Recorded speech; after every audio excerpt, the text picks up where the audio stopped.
हाम्रो whole programme हाम्रो सम्पूर्ण प्रोग्राम हामीले चाहिँ टेक्निकल डिस्कसन्सहरूलाई हामीले इङ्ग्लिसमा हामीले सञ्चालन गर्नेछौँ।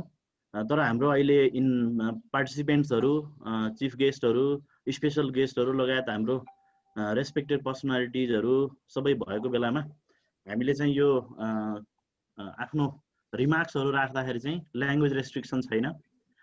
त्यो सरहरूलाई आफ्नो हिसाबले जुन ल्याङ्ग्वेज कम्फर्टेबल हुन्छ त्यही ल्याङ्ग्वेजमा राख्ने गरी चाहिँ म त्यो खालको सूचना गर्न चाहन्छु र म यो कार्यक्रम सुरु गर्ने अनुमति पनि चाहन्छु। First of all, today is a special day. Good morning to all. Good morning to everybody. म सबैलाई नमस्कार गर्न चाहन्छु. Respected chairman of CSRI. Actually today, by consequence, October 10, 2020, 10/10/2020 is a special date. First of all, I would like to have a whole program chair to the respected chairperson of Center for Cybersecurity Research and Innovation, Professor Dr. Subarna Sakya sir. Similarly, I would like to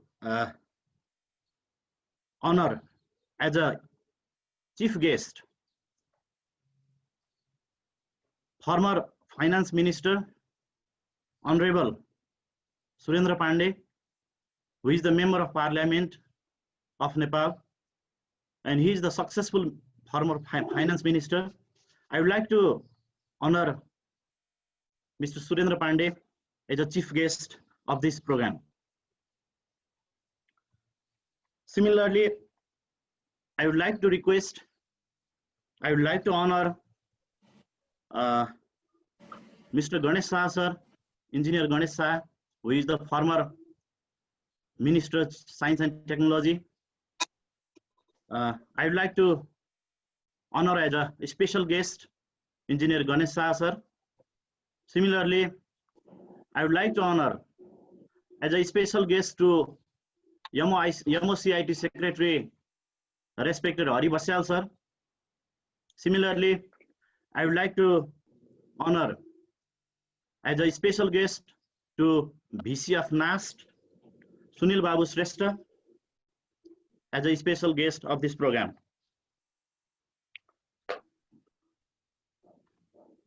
Now, by the permission with the chairman of the program, I would like to proceed the program. First of all, good morning to all and namaste. Yeah, thank you, sir. First of all, I would like to request to take the honor of a paper presenter as a resource person, all panelists, session chairs, participants, all attendees, and all the members of Cybersecurity Research and Innovations, all dignitaries, and our guest. First of all, I would like to introduce myself. I am Saligram Parajali, General Secretary of CSRI. I would like to extend my warm welcome to you all delegates, resource persons, dignitaries, participants on behalf of CSRI on this international webinar IW 2020. Actually, CSRI is a leading cybersecurity research and innovation organization. The main focus of this organization is research and development, innovation, and awareness campaigning. And we are very eager on knowledge transfer to society to strengthen, to empower the people in a grassroots, triggering the important cybersecurity steps, making careful and awareness to all regarding the cybersecurity, and clearly determine the cybersecurity problems, issues, and turn out the applicable solutions and its implementation and further research. We are thinking and we are working on the issues which we can have a big change, which we can have a multiplier effect on the society. Today, the whole world is in a pandemic situation of COVID-19, are all working, eating, moving, thinking, and daily behaviors are being changed. We all are either working from home or inside home, our work culture has forcefully changed to virtualized society, virtualized world through uh, this kind of ICT tools and technique, though there are lots of limitations, shortcomings, challenges, and thousands of opportunities are being there. Similarly, there is a big questions of security, especially the cyber security. So it is a very important, very urgent, and a very serious issue to be discussed over our for these kinds of preparedness on virtual world of work, virtual world of life. So CSRI perceived the concept of international webinar on hot issues of cybersecurity and its strategies. Okay, without any delay, I would like to start the formal program furthermore. And in our today's international webinar, we'll share our expert ideas, views, and experience over there.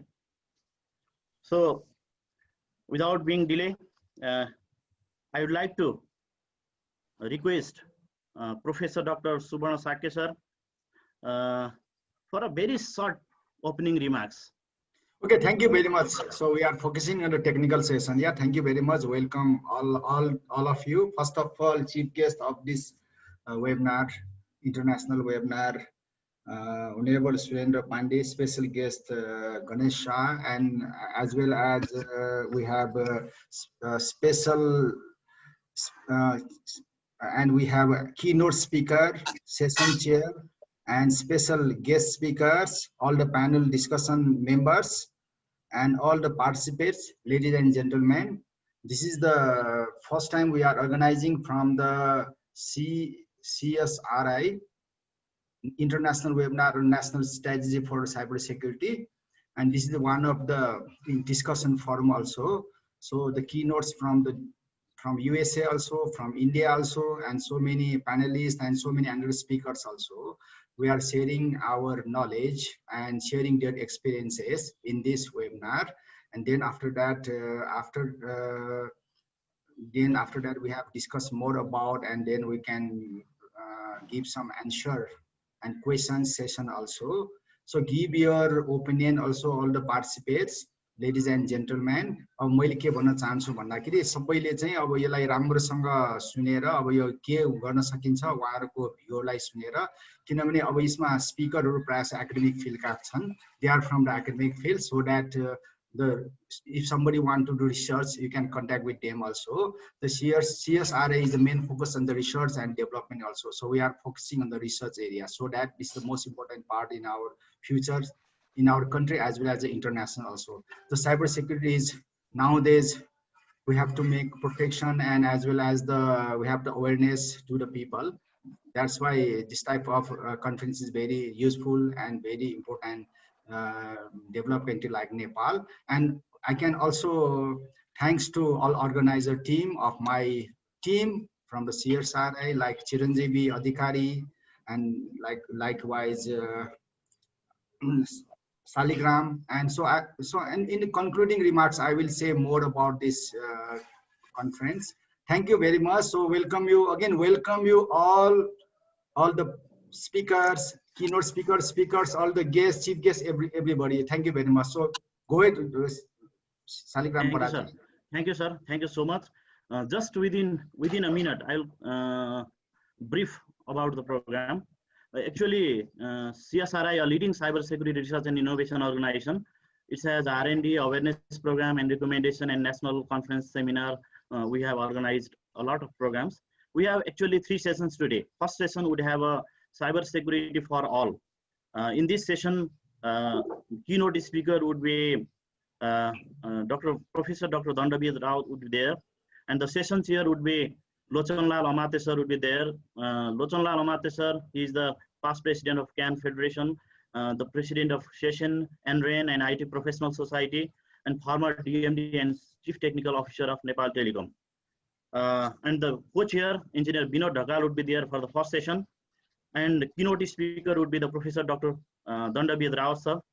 He is the founder and director from Howard University of USA. And a special guest, Dr. N. Balaji, he is the associate professor from Anna University, Chennai, India. Similarly, in other sessions also, in this session, we have a guest speakers from Dr. Midhun Chakravarti, Faculty of Computer Science, and then Multimedia. Dr. Diana Naiji Waitangi, a software engineer from Kenya. Dr. Anish Prasad Shrestha, he is the associate professor from Sejong University, Korea. And Mr. Vivek Samsirana, he would have a info assurance LLP. Cyber security insight would be delivered from Vivek sir. Except that, we have other two sessions. In two sessions, we would discuss about the information system audit practice and readiness in Nepal and national cyber security strategy for Nepal.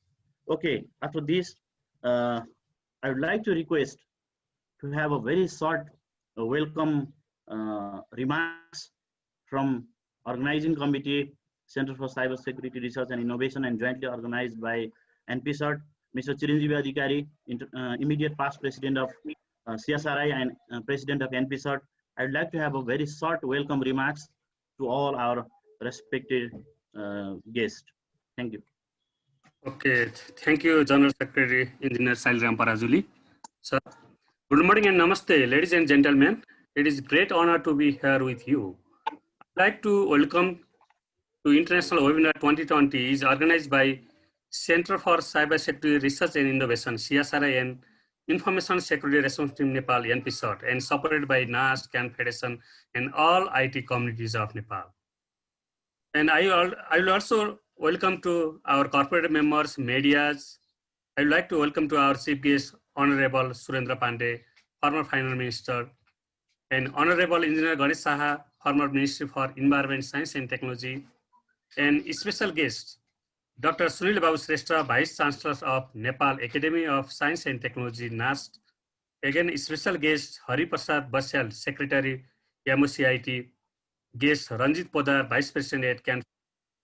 Our session chair, NREN President, and CAN Federation President, former President, Lochan Lal Amate, and session co-chair, Engineer Binod Dakal, FNCCI ICT Development Committee co-chairpersons, and all keynote speakers, panelists, CSRI members, npCert members, and all participation. Once again, welcome to all.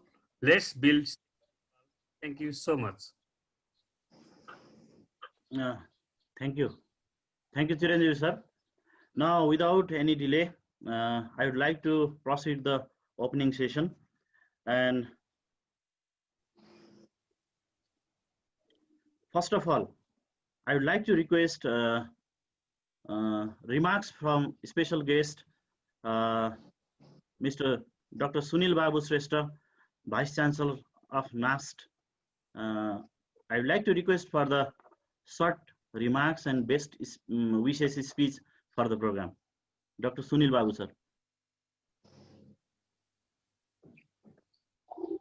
Thank you very much, Salikramji. Chairman of this inauguration sessions, honorable guest, chief guest, former finance minister, honorable special guest, former environmental and science and technology minister, distinguished special guest, speakers, and participants of the symposium,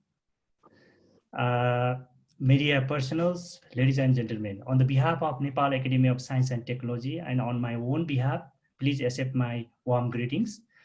First of all, I would like to thank the organizers, Center of Cyber Security Research and Innovations, for the inviting me as a special guest to participate in this international webinar on strategy for national cyber security, and also providing me this opportunity to say a few words. I'm glad to know that this program is being organized and to share the knowledge, skills, and experiences with the local cyber security related organizations, cyber security related organizations and experts.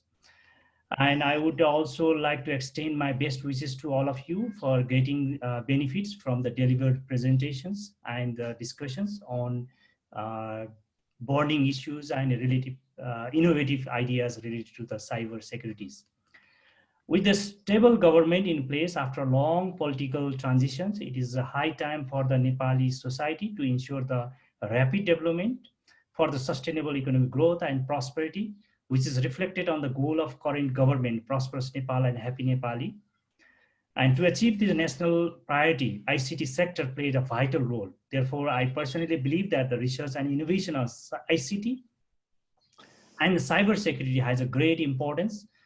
Therefore, in this context, the topic of the webinar is highly relevant, and I'm extremely delighted to see the most of the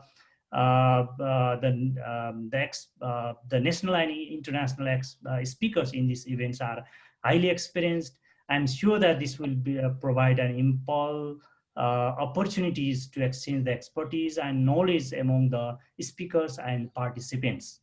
I hope the young participants from Nepal in this webinar will be further motivated to pursue their career in this field. I hope the deliberations and comprehensive discussions during the webinar will bring out and implementable resolutions to make our country more robust in terms of the national strategy for cybersecurity.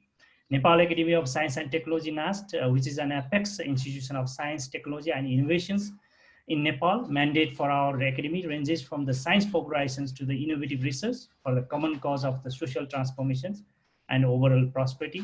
In recent years, the NAST has also been carrying out the different research and innovations and promotion activities. You can see the details in the website of the NAST. Ever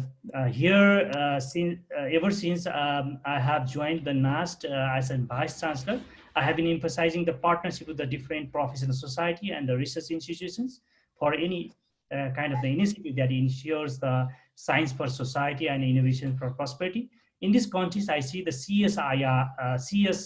CSRI as a highly potential partner for the NAST to carry out the ICT sector and the cybersecurity related activities. NAST has always been supportive to the CSRI and has already involved its affiliated professionals in the NAST in various activities, and we'll be happy to provide our support in future too. I, on the behalf of NAST, promise you to be together with you in your future endeavors.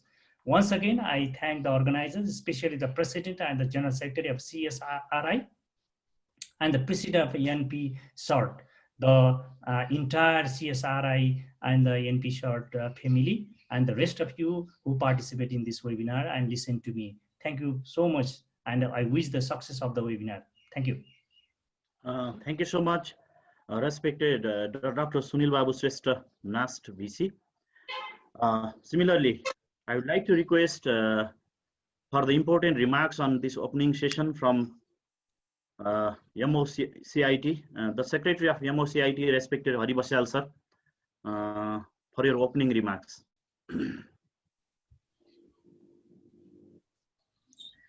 Thank you, sir.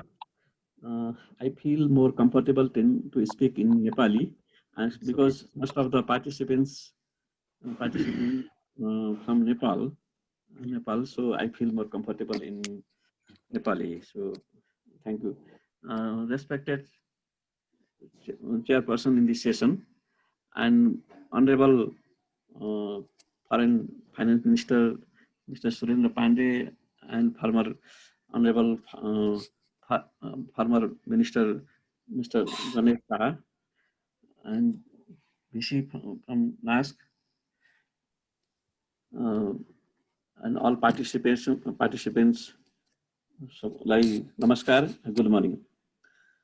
As a जुन खालको चाहिँ cyber सेक्युरिटीको national strategic जुन programme आयोजना गर्नुभयो, यो आयोजना चाहिँ वास्तवमा सञ्चार तथा सूचना प्रविधि मन्त्रालयले आफै गर्नुपर्ने कार्यक्रम चाहिँ तपाईहरुको चाहिँ सुरु गरिदिनु र हामीलाई पनि झकझकाइदिनु भएको र यो महत्त्वपूर्ण कार्यक्रममा आफुलाई पनि रिमार्क्स दिने अवसर दिनुभएकोमा चाहिँ मैले मन्त्रालयको तर्फबाट चाहिँ विशेष धन्यवाद दिन चाहन्छु।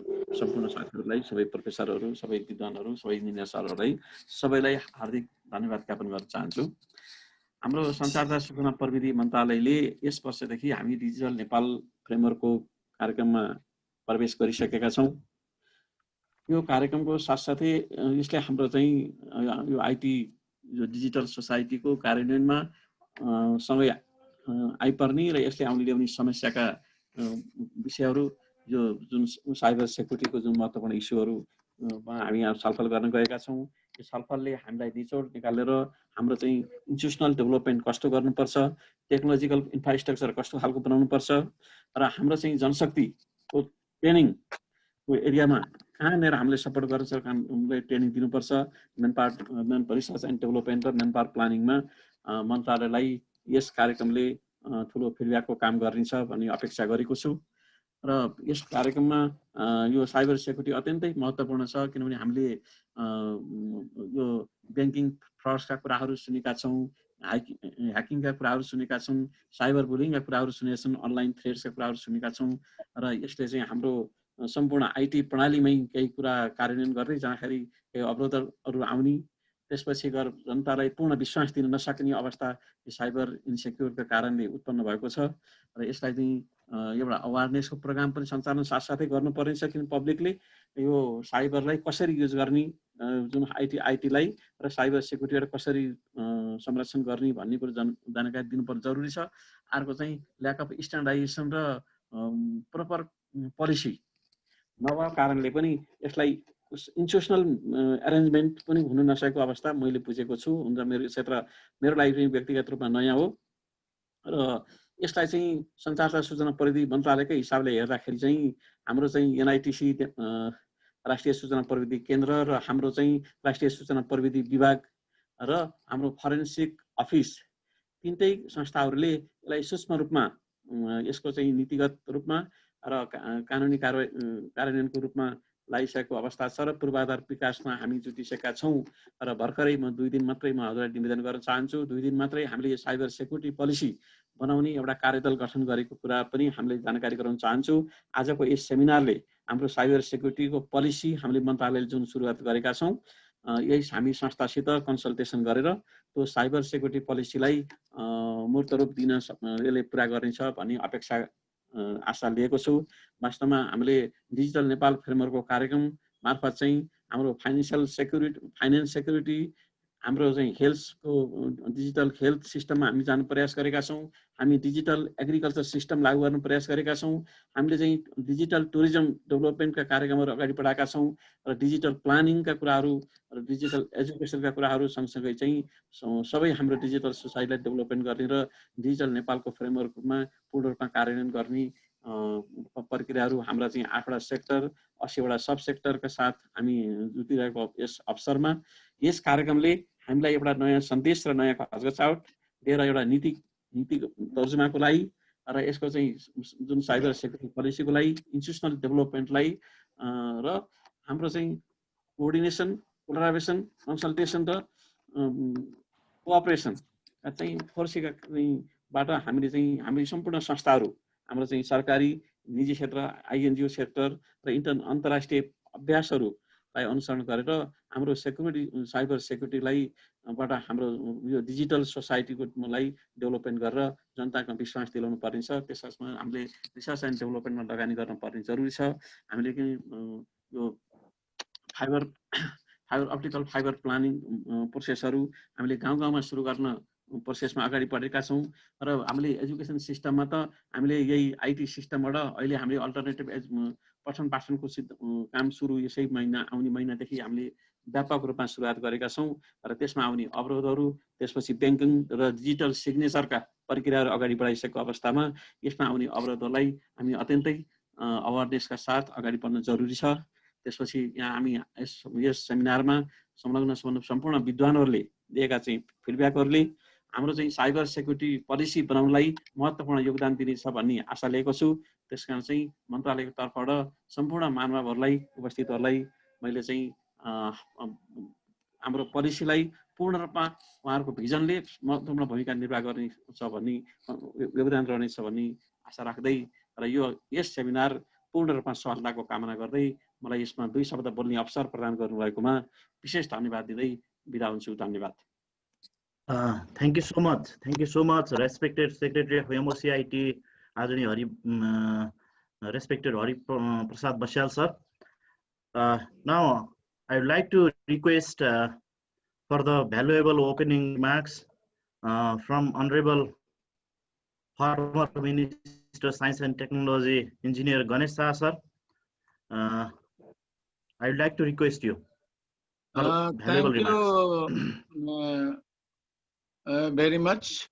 The session chair, Professor Dr. Subarn Sakiji, all the dignitaries, our secretary, our vice chancellor, our chief guest, and our all resource person who has joined this valuable webinar. First of all, I think it is very timely because last year I was in under the BIMSTEC conference, and there is a big concern about the cyber securities. And they are talking that in the near future, more than 10 lakhs cybersecurity personnel will be required. So this is a big opportunity to talk about this. I am thinking, why cybersecurity?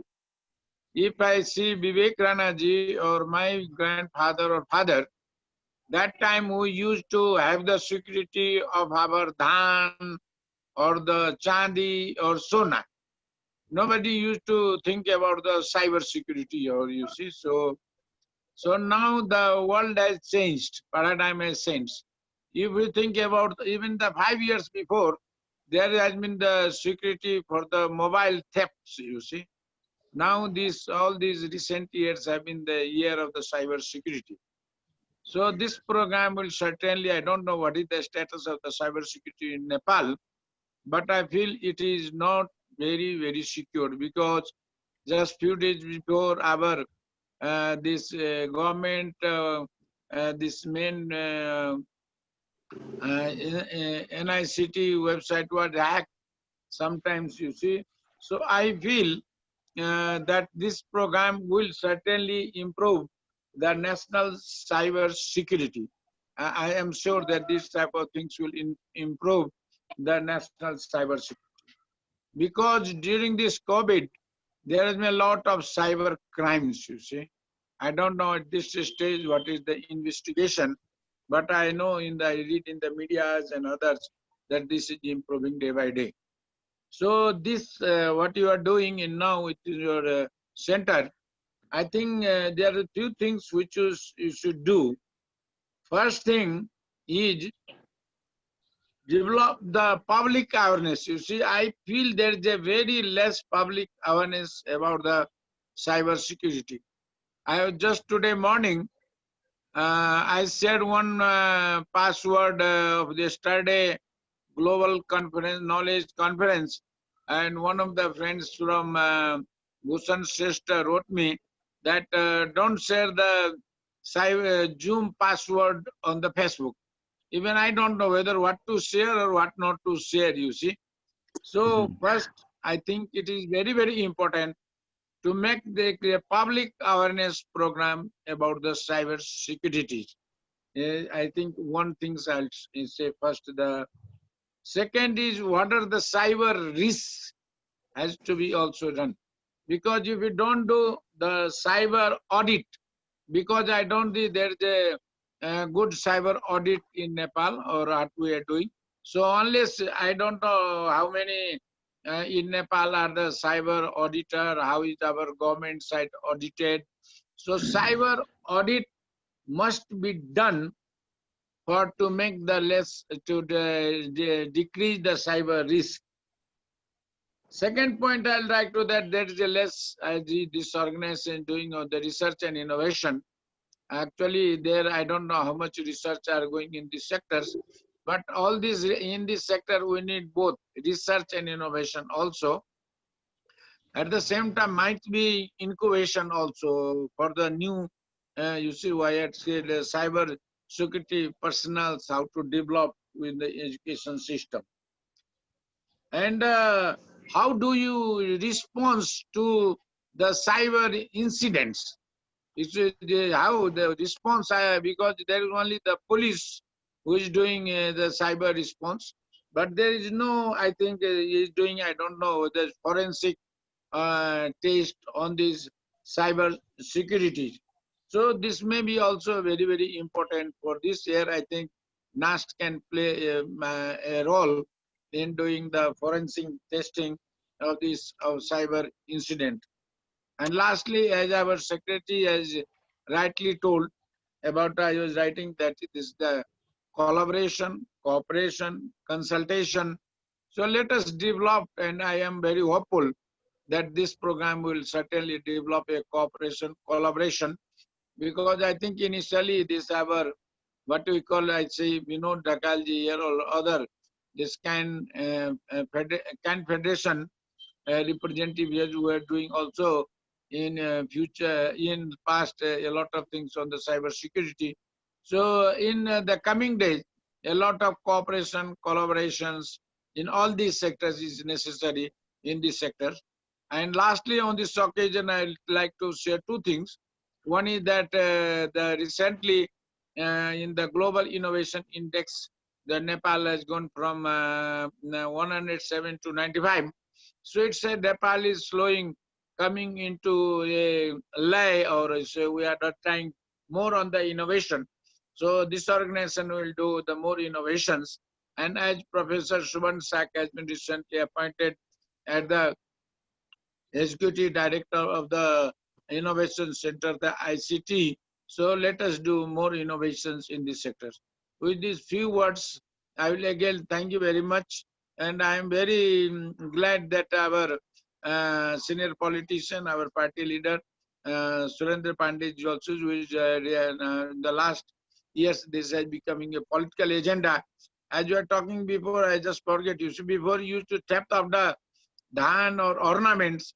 Now they will talk about the theft of the data. So data security is becoming very, very important, and he is now working on this sector. So let us cooperate, let us make this agenda also a national political agenda. As our secretary has told you, see, last year we announced our digital framework Nepal. So if we expand our digital works, we have to take the security also, improve the security also. So with these few words, I thank you again. I wish you all the best. Thank you very much. Thank you so much, Honorable Ganesh Shah, sir. Now, I would like to request Honorable Member of Parliament, Honorable former Finance Minister Surendra Pandey, sir. He actually, now he has started a concept of data capitalism discussion on Nepal. Actually, I have seen since a few years, he has already been started the discussions, the political fusion with the IT, different political agendas fusion with the IT, and actually politics is the key for the policy. So I hope he is one of the change-making leader, actually role model leader. So we hope in future also for the cyber security perspective in different research and innovations, we would like to join our hands with the higher policy leaders, policy makers, political leaders, and the different activists on this society. So finally, I would like to request as a chief guest remarks on this international webinar from Honorable Surendra Pandey, sir. Yes, thank you. Good morning and namaste to everybody. Mr. Chairman, Dr. Subarna Srestha of this webinar, special guest Ganesh Shahji, the standing committee member of our party, and he is the former Minister for Science, Technology and Environment. Hari Bashalji, the Secretary of the Ministry of Information, as well as the special guest, Vice Chancellor of the NAST, Dr. Sunil Babu Srestha, keynote speakers, Dr. Dandavi Rao and Mr. Vivek Samser Rana, session speakers, panelists, moderators, organizers, and participants. First of all, I would like to thank the organizer, the Center for Cybersecurity, Research and Innovation, for organizing this webinar on the very relevant topic of this time, National Strategies for Cybersecurity. I would like to express my salutations to the special guest, keynote speakers, panelists, organizers, and the participants. And I would like to express my greetings because just we are before the main festival of Nepal, Dasai, Tihar and Chhat. My warm greeting to all of you. Today, the world is put under siege by COVID-19, and Nepal has also been critically affected by this pandemic. I express my heartfelt condolences to family members of the deceased and wish swift recoveries for all the affected people. I believe that we will be able to pull through this global crisis and prevail. If you are not already aware, just Dr. Ganesh Sahaji explained just before. Very recently, I published an article on Kantipur about data capitalism in shaping the new society and our economy. To summarize the main characteristics of the current global capitalistic ideology is data capitalism, or in other words, surveillance capitalism. In the 18th and the 19th century, capitalism was mainly perceived as manufacturing and commodity economy. Later, during the 20th century, finance capitalism became the distinguishing feature of our economy.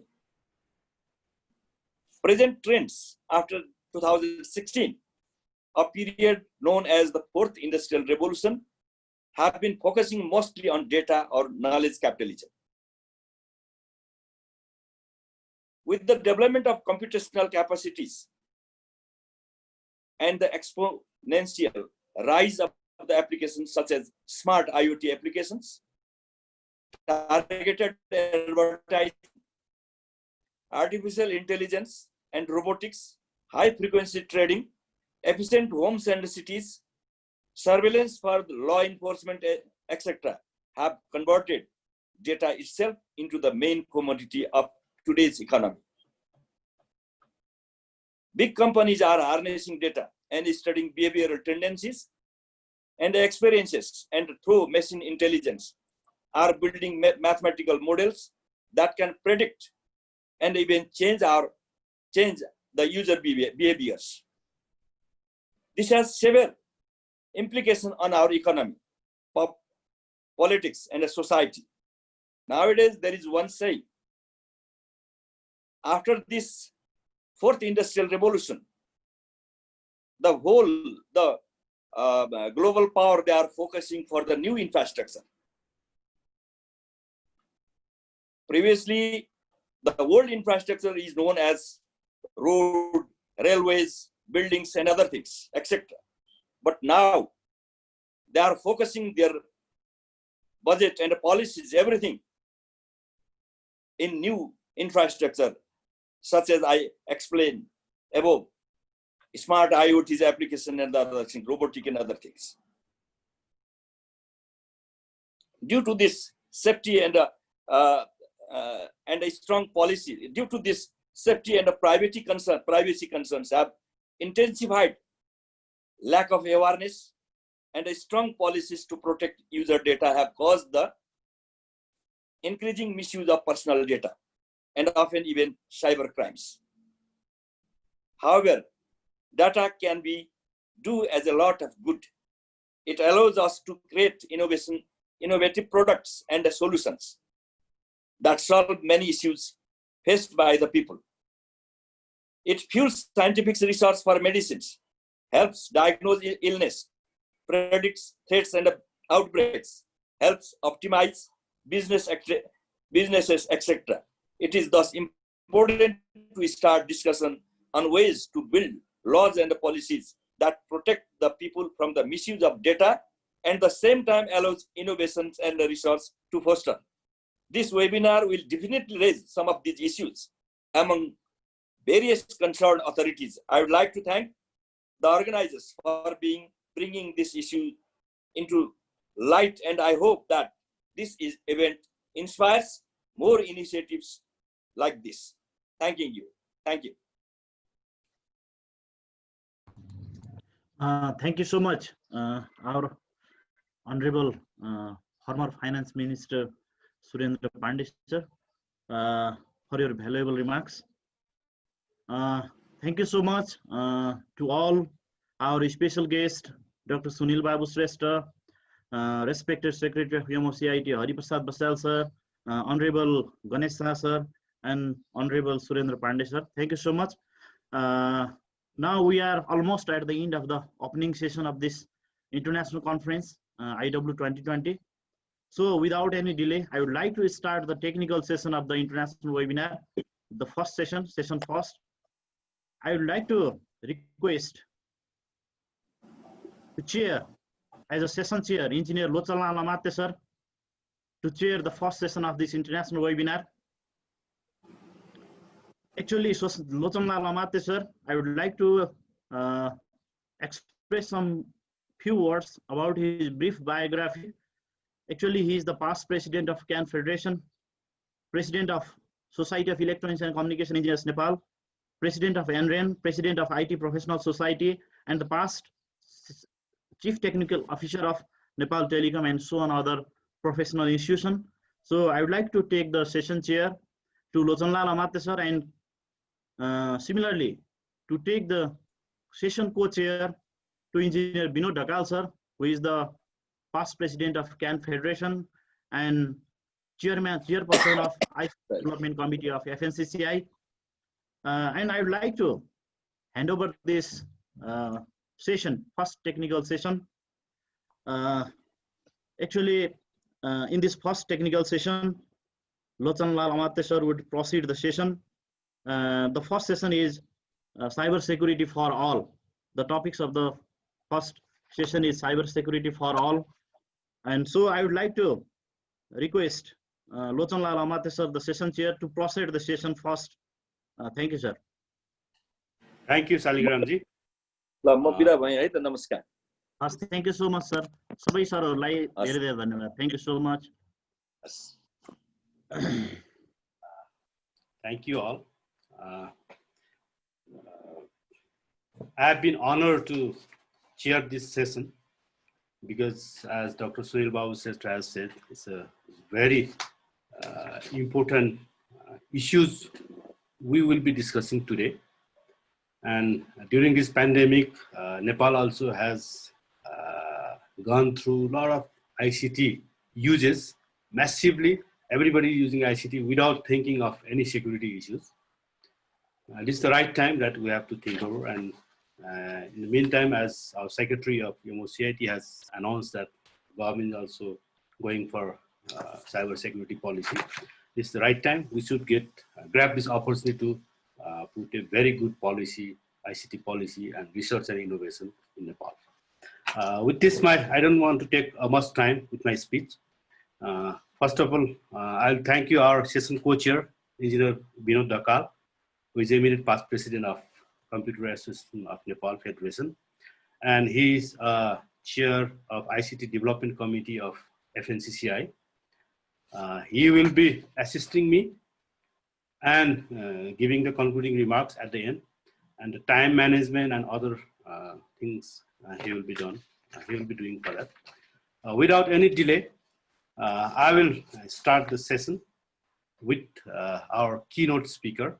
As already our master of ceremony, Engineer Sarigam Parajuli, has already announced that we have today 6 speakers, among them 1 keynote, 1 special guest, and 4 guest speakers who are very prominent personalities, prominent scholars in the cybersecurity area across the globe. We are very thankful to all these speakers who has given time to speak and give knowledge to Nepalese security communities. With this, I would like to first give introduction of Dr. Dandabir Rao. He's a professor, full-time professor in Howard University, Data Science and Cybersecurity, Washington, DC, USA. And he was a founder of Data Science and Cybersecurity Center. We are very glad to have him. And he is an IET fellow also, and he's a very senior member of IEEE. And the good things to know, I think we have to share with him a lot of ideas. We have to request him also. He has a very good experience on securing research grants from USA, especially on security issues. Till now, I think he has, if I'm not mistaken, he has secured over 16 million US dollar for research activities, research and investment activities through different organizations in the US. I think we have to grab this opportunity in Nepal also, as CSRI is also looking for such type of initiative. We will talk about these things later on. With this introduction, I'll request Professor Dr. Dandabir Rao to deliver his keynote speaker. I think as you are already aware that we have given maximum 25 minutes for your speech, although this is not enough, but I hope you can deliver your valuable speech within that period. Thank you, sir.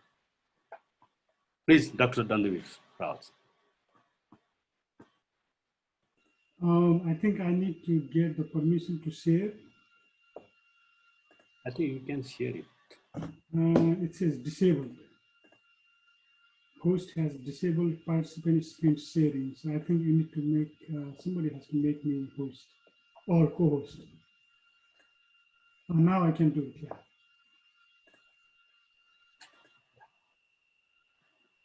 Thank you, sir.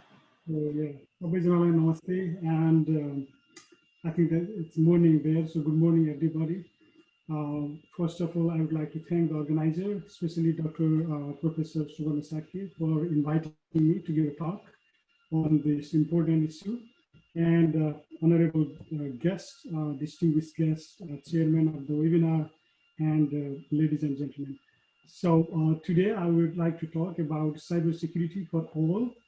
And specifically, I will talk about how hackers can access and control electronic devices remotely and how to combat such cyber attacks. So my name is Dandabir Rao. I'm professor in the Department of Electrical Engineering and Computer Science at Howard University. I lead or direct the DoD Center of Excellence in AI and Machine Learning, and I'm also the director of Data Science and Cybersecurity Center. So I'll try my best to finish the presentation within 25 minutes or so. So first of all, I would like to acknowledge my funding agency. We have been receiving funding from different federal funding agencies in the United States, different industries, and within the university. I would like to also thank my PhD students, postdocs, and undergraduate students and all. But I need to present this. Any opinions expressed are solely my own and do not express the views or opinion of my employer, Howard University, or my funding agencies. Even though funding is coming from federal agencies, my opinions are not endorsed by my funding agencies. So first, I would like to talk about when we have a connected systems. For example, here we have a power system where different devices would be connected to deliver the power in two ways and information in both ways. We will have a massive number of connectivity in smart grid, in power system, when we have fully developed smart system or a smart power system. Similarly, when we have a vehicle-to-vehicle communication or autonomous driving, there will be several cars, with computing capabilities, communication capabilities. Those devices will be connected with each other for awareness or for communication. Similarly, we will have in the future smart agriculture. The farming would be done through the sensor network, or irrigation would be automated through the sensor network by sensing the water level under the ground, so that irrigation can be automated in massive land or in big land. And we will have, I think, Internet of Things. We already have a massive number of devices should be connected in the internet, and that would produce a huge amount of data. Again, when you look at different organizations, even without having Internet of Things connected fully to the internet, still most of the organizations are vulnerable to cyber attacks. When you have a massive number of devices connected with each other, massive number of attacks will be coming in. Again, big data, I think the former speaker, former finance minister already, I think, highlighted the importance of big data or data. So big data would be used, which is produced by the massive number of devices connected in Internet of Things. When you have a big data, you can make intelligent decision on the fly so that your decision could be informed. But at the same time, cyber attackers could misuse that data and do the same thing. So it is intellectual fight between defense and attack teams. Again, here, the main idea is massive number of connectivity would bring massive number of attacks and vulnerabilities.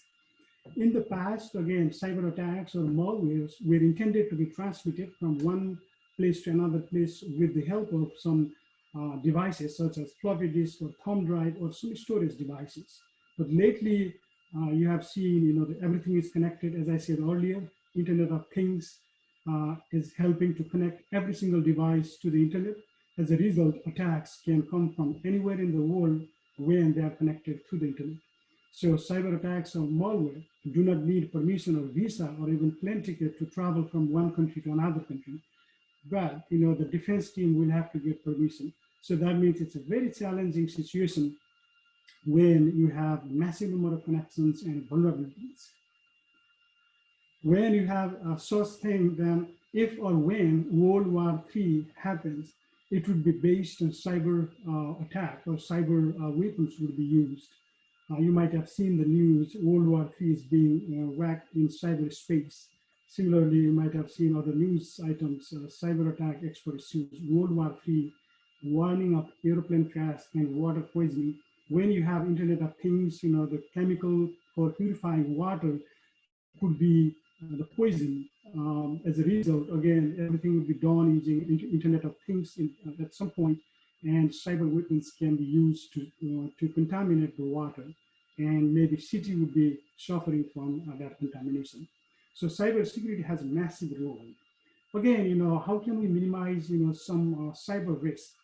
Once we have cyber assets, those are basically computers or any connected device to the internet, you would have some security threats and there would be some security vulnerabilities. When you see the cross-section, that would be the cyber risk.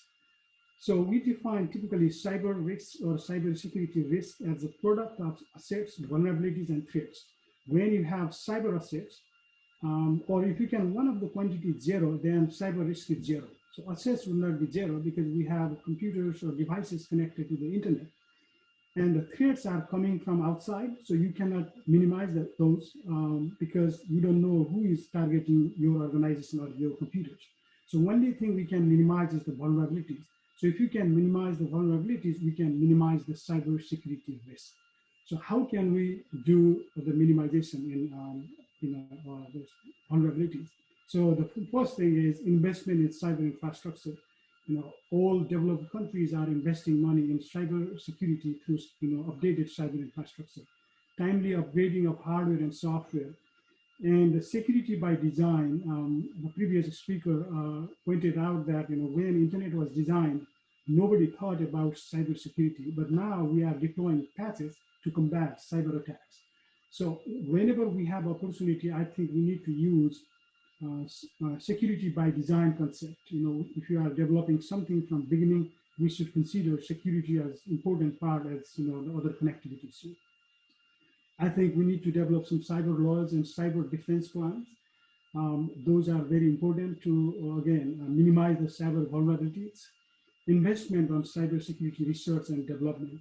I think if we don't have investment on those research and development, as I said earlier, big data could be misused against you, even though you collected the data. And these days, data is considered to be more valuable than the oil. So basically, the fuel used for, car driving or in other places, the oil is considered to be most valuable so far. If your country has oil, then you are one of the richest, countries. But in the future, I think the big data would be more valuable than anything else. The next thing is, again, as I said earlier, different governments are investing money. For example, the US has been spending a lot of money, almost like $13 billion per year in cybersecurity. Similarly, it's increasing sort of exponentially every year. And sometimes you will see this amount spent for cybersecurity may not be available for entire country in some countries. And the next thing that I wanted to focus on is to minimize the cyber vulnerabilities or cyber risks. Cybersecurity training and awareness for all is very, very important. I will point out to some examples that I use when I teach my students. Just I will show you how this would help to protect. So here again, I think some of you might have seen this, but I thought this one could be non-technical, but this one is one example that I wanted to share to everyone how one email can cause disaster to your system if you click certain links. So here, what's happening is there are two computers. One is the attacker computer on the left side of the screen, and the other one is the victim.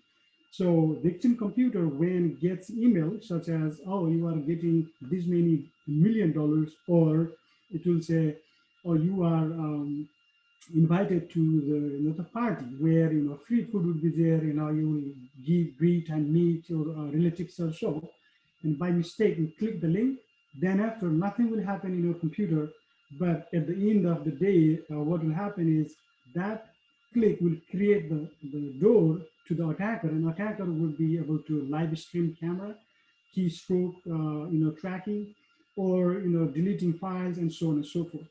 I will just play this video. What it does is basically attacker computer creates that file. That file would be sent to the victim computer or victims. Whoever clicks will open the back door for the attacker, so that attacker would be able to live stream the camera from the remote computer, which is the victim computer. So again, this one is using Kali. I think most of you are very familiar with that, or some of you, if you are technical personnel. If not, just bear with me. It is trying to get the IP address of the remote computer, again, the first one computer, because we need to reverse live stream. And then after, you need to choose certain options. You don't have to worry about this, but the result would be very interesting. Again, you are choosing some options. So we want to reverse back using very secure port. This is not blocked by firewall. By the way, there is no sound, so I'm just talking. So here, whatever comes in there in highlighted area, that folder has file. That file should be sent as email attachment. And the victim will be clicking, because attacker would be luring the victim to click the link, saying that, oh, you won $1 million. Please click here to verify. And once you click, then after, the back door would be open. And again, here I'll point out a little further. Again, it's a listening sessions. There is nobody so far has clicked the link that I sent in email. Still nobody. So now somebody clicked. But in this case, I created a demo for my demo purpose. So here you will see, I think, two computers. You need to wait because two users will have to click that link that I sent.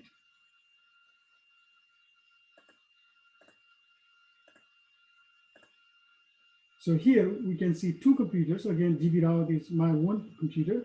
I use two different computers to demo this concept. So one was my university for the student that I teach.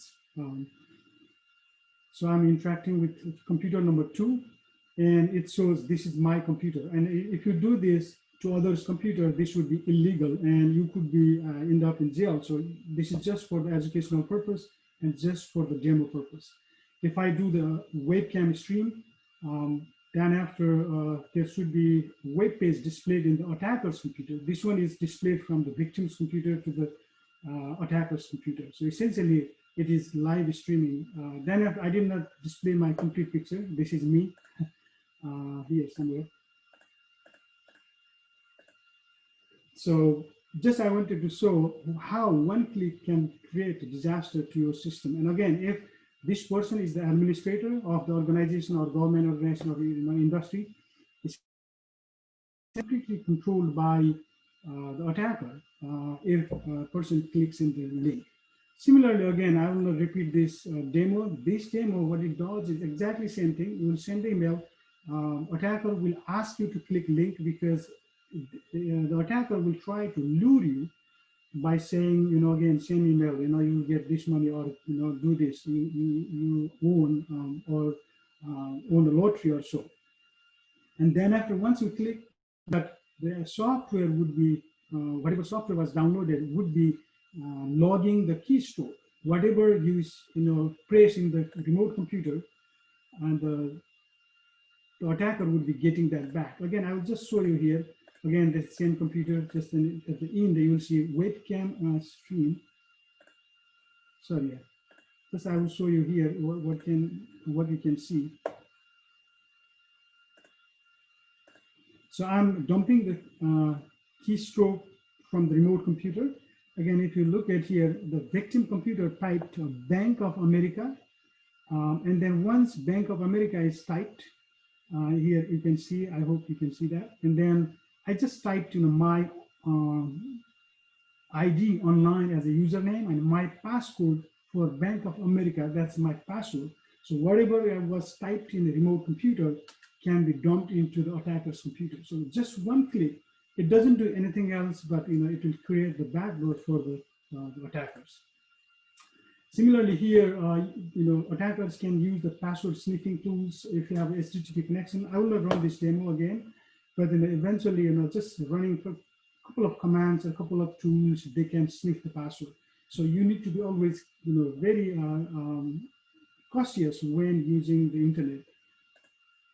So I will not play this video. I think otherwise, it will basically help to find or sniff the password. Just let me expedite the process. So what I did is I put the username and password. I hide because I was hiding this logo. I did not want to display that website, and I had also I was hiding the website name. And here you have username and password field, and somebody would input there. If you are listening that particular device or particular link, so you would be getting that password snipped as an attacker. And if you do that, see here, you can see the my name was the, again, input name and password, just my own password. This was just for the demo. So, this would tell you how some attackers can misuse, non-secure connections. If somebody is inputting credit card information, that is common in the United States, neighbors can sniff easily if you are not using secure websites. And another one is, again, the SMS, when you see, in the previous example, I said click event, right? When you click in the email link, then you would be compromised and your computer will be controlled remotely. But, if you have text message, it will do the same thing. Most, countries, use mobile app for banking and so on and so forth. They would be sending some information through the SMS, and attacker would also do the same thing. And if attacker is sending some information and links, once you click the link, most of the data that is in your computer, the phone, would be downloaded to the remote attacker's computer, or information can be compromised. So if you see some text messages saying that you need to do that within 2 hours or so, no bank would say by sending a text message, because there is some regulation, but the people don't understand that, then they click it. Sometimes you will see, oh, you own $10,000 or $10 million lottery, and you need to click here. And once you click, what happens is you will not notice anything in your phone, but it would be key logging. So whatever you press in the cell phone or computer, it will do the same thing. It will log the file, the press event, and then transmit to the remote computer or remote device. And then you will see some unknown numbers, unfamiliar numbers. Then you should not reply. So even this one was, one of the banks that I had account with sent this message a couple of days ago. I thought it is common to wherever we are, not only in the United States, wherever we are. I think we are a victim of, such attacks. So I thought, it's good to share with you. So this one, this is the password cracking technique. And here, this is just one show. I don't want to show this video. I think, if time permits, I can show you. People go outside and ask, what is your password? I think I can play, right? I have time, right?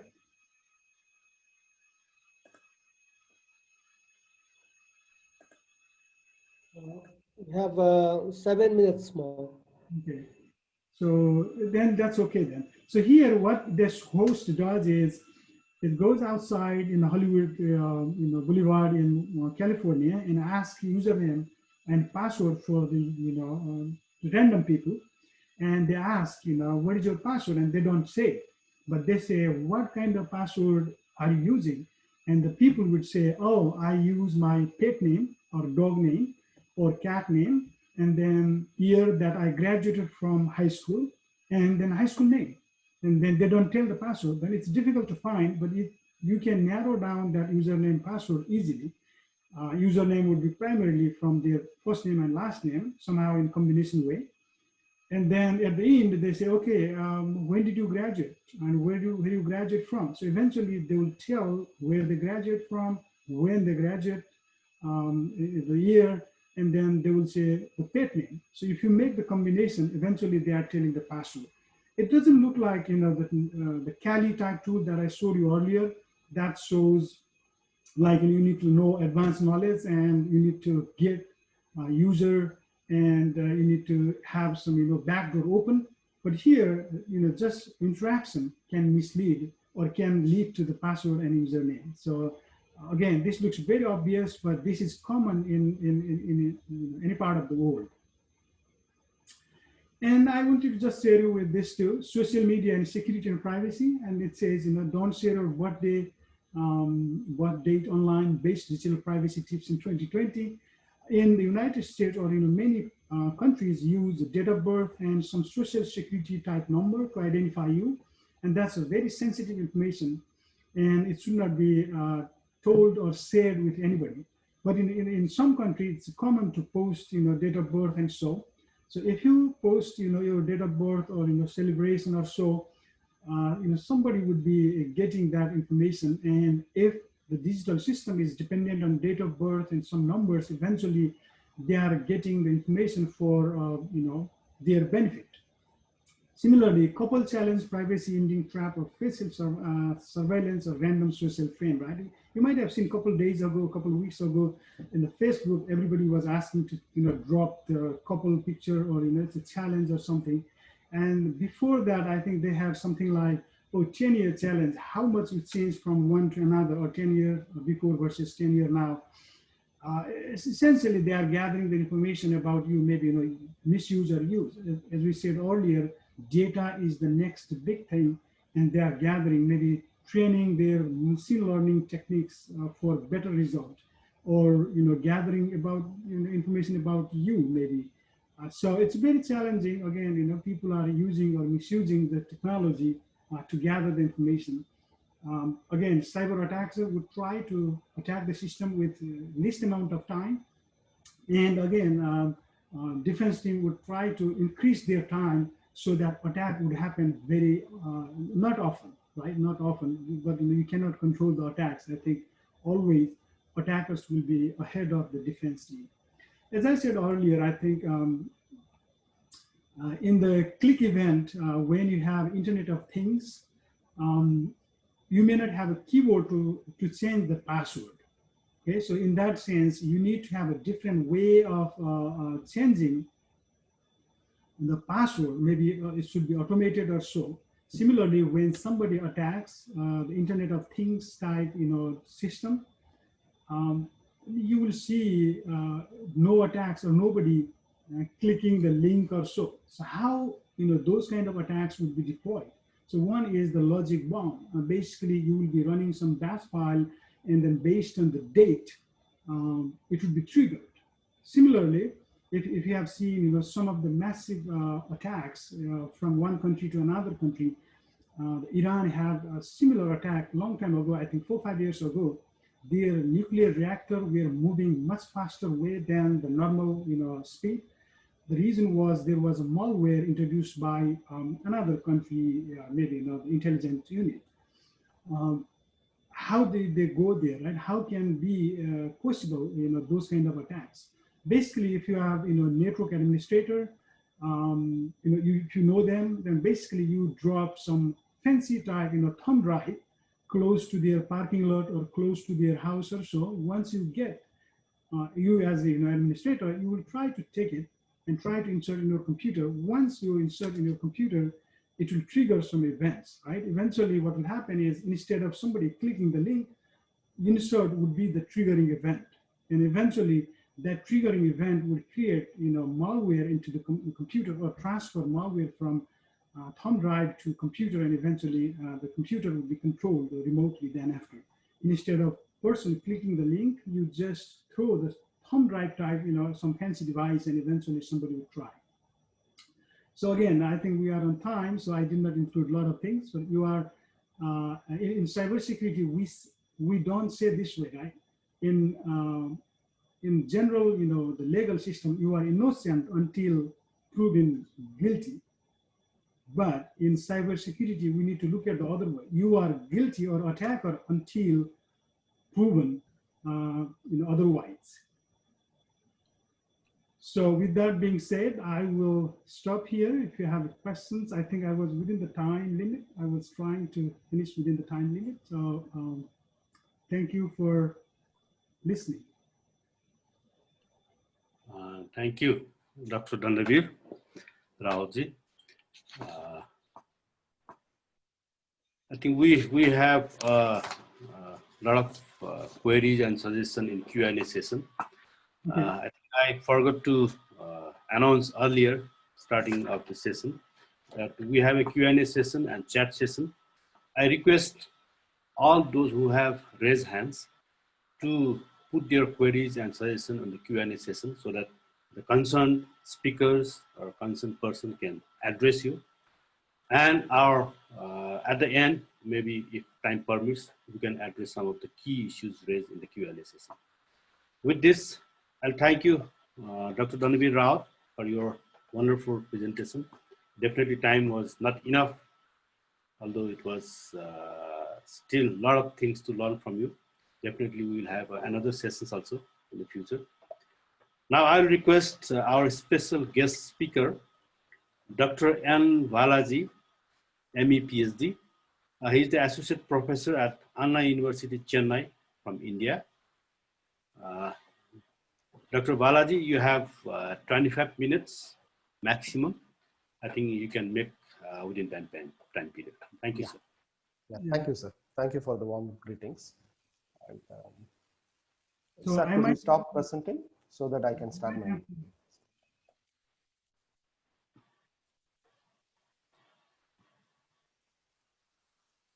Dr. Rawat, if you could stop your presentation, I'll be able to start my presentation.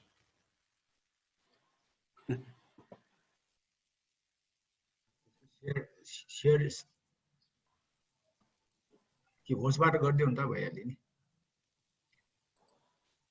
निराजनजी निराजनजी होस्टबाट गरिदियो भने sir यताबाट नि भइरहेको छैन sir यो screen share स्टप गर्न खोज्दैछु म भइरहेको छैन Dr. Rawat, you might help that. Dr. Dandavir. Hung up, so I need to hung up and I restarted. Sorry. Okay. Thank you. Thank you.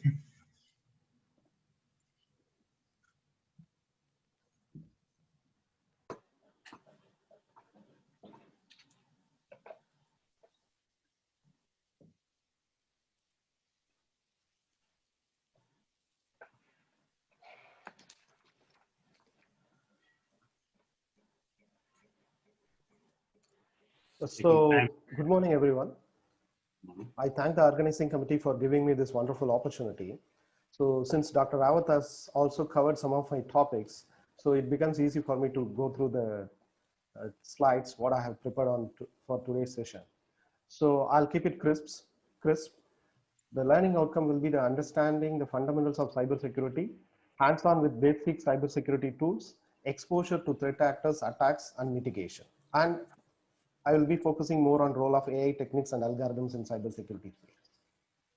So fundamentals of cybersecurity, I think I need not to talk about this. Dr. Rawat gave a very vivid explanation on what is going to be the World War III. And cybersecurity techies know this terminology. It's very quite common among cybersecurity enthusiasts. There are only two type of companies, or only there are two type of entities available in this globe. One that have been hacked, or second that will be hacked. We can also rephrase it: one who knows that they have been hacked, or the one who don't know that they have been hacked. This is the two class of community which is existing across the globe. So 80% of all cybersecurity hacks are committed due to weak passwords. I think Dr. Rawat also helped me a lot, like he posted on what are the threats which are happening with respect to weak password. Let me say, the one statistic says 123456 is the password which is being used by more than 6 million people across the globe.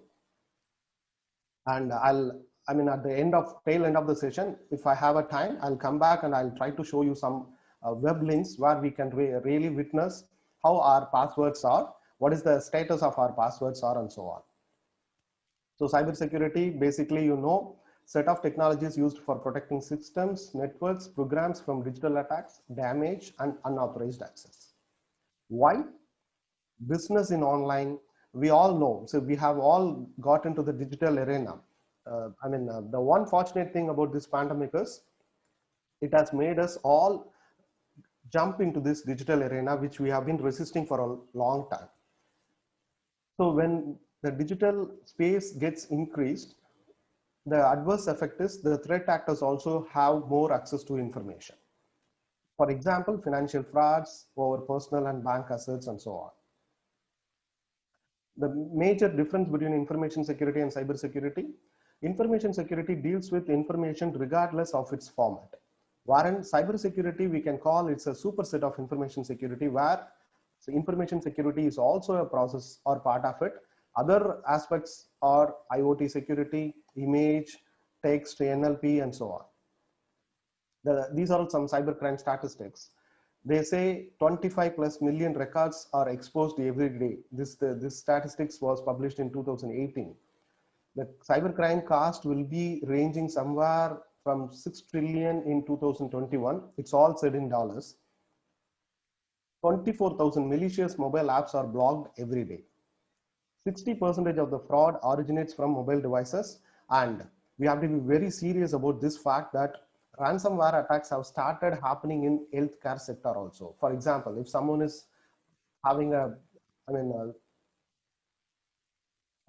someone is having a digital device embedded in them, then there is a likely chance that we can also launch an attack, and which could result in his life. So average cost of data breach has rise to the level of $3.86 million, and 70% of the business have been experienced a cyber attack. So this is posing a huge threat. And cybersecurity based solutions, you can see we have evolved a lot from network security, and today we are talking about the integrated circuits which are coming up with cybersecurity enabled facilities. Intel has come up with some CPUs which has inherent security mechanism built in, and as well Athlon processors too. Factors, these are all the different factors. See, we cannot, technology is one part of it. If you look into the ecosystem of cybersecurity, technology is one part, wherein the network and connectivity, level of IT complexity, new tools, operational support for security. That's where I personally feel that politicians and the governance, the people who are into governance, have a huge role to play in this cybersecurity. I'm personally happy that Nepal government has taken such bold initiative, and it's really warming to see that government is taking part in such kind of initiatives. This is a CIA triad, which is a very basic for any cybersecurity enthusiast: confidentiality, availability, and integrity. Information must be available on demand. Authorized parties alone should be able to access the information, and authorized people can add or remove or alter information. So this is also some website which I have left for your hands-on. You can get into this website and you can see. So threats to the system, the threats can originate from natural or environmental threats, supply system, man-made, and socio-political threats. So natural and environment, you know, we don't have any answer for it. So supply system threats may be due to some electrical and other physical layer devices. Man-made threats, we are into it. We are experiencing it day to day. Socio-political threats, you would have heard about nowadays. Almost, I mean, it's prevalent in. It started in US, but now it also has spread across other Asian countries. Each and every political party has a IT company. I mean, they have hired an IT company to take care of boosting their image and damaging the other political party's image. So these are all the threats with respect to individual, organizational, and national level. Malware is any software that is intentionally designed to cause damage to a computer, server, client, or a computer network. So these are all the different type of malware. I'm not going to spend too much of time on it. I'll straight away travel to the AI part. Worms are self-replicating code designed to penetrate computer systems. Virus, we all know what virus can do. The indicators for virus are mass emails, frequent crashes, or change in home page, or change in password, etc. Trojans are generally spread by some form of social engineering. For example, where a user is duped into executing an email attachment, or a routine form to be filled in, or by clicking on some fake advertisement on social media or anywhere else. Spyware is a type of malware that aims to gather information about a person or organization without their knowledge and send such information to hack another entity without the consumer's consent. So it can also happen through cookies. Stalkerware, I mean, it was a spyware which was used to monitor the loved ones or life partners. Keyloggers, which could detect the pressing of key pattern to understand or to steal our passwords and so on. Adware is a software that generates revenue for its developer by automatically generating online advertisements in the user interface of the software or on the screen. Online advertisements and pay-per-click are few examples for adware. Rootkit again is a collection of computer software, typically malicious, designed to enable access to a computer or an area of its software that is not otherwise allowed for. Actually, it's more like intruding into an unauthorized space. Backdoor are most often used for securing remote access to a computer or obtaining access to plain text or cryptographic systems. Default password shall act as a backdoor when Trojan is activated and installed in a backdoor program. Logic bombs is a piece of code intentionally inserted into a software system that will set off a malicious function when specified conditions are met. It's more like whenever some activity or some action happens, immediately the malicious part will get live and it gets activated. And there is a famous story about logic bombs and Siemens. In way back in 2019, there was a huge threat created through logic bombs, and when they investigated, ironically, they found out that it was initiated by their own employee. Ransomware, I hope we all have come across this ransomware in the recent time. WannaCry worm was a very big ransomware, and if I'm right, recently Cognizant Technology Solutions got into this ransomware and they were asked to pay in Bitcoins.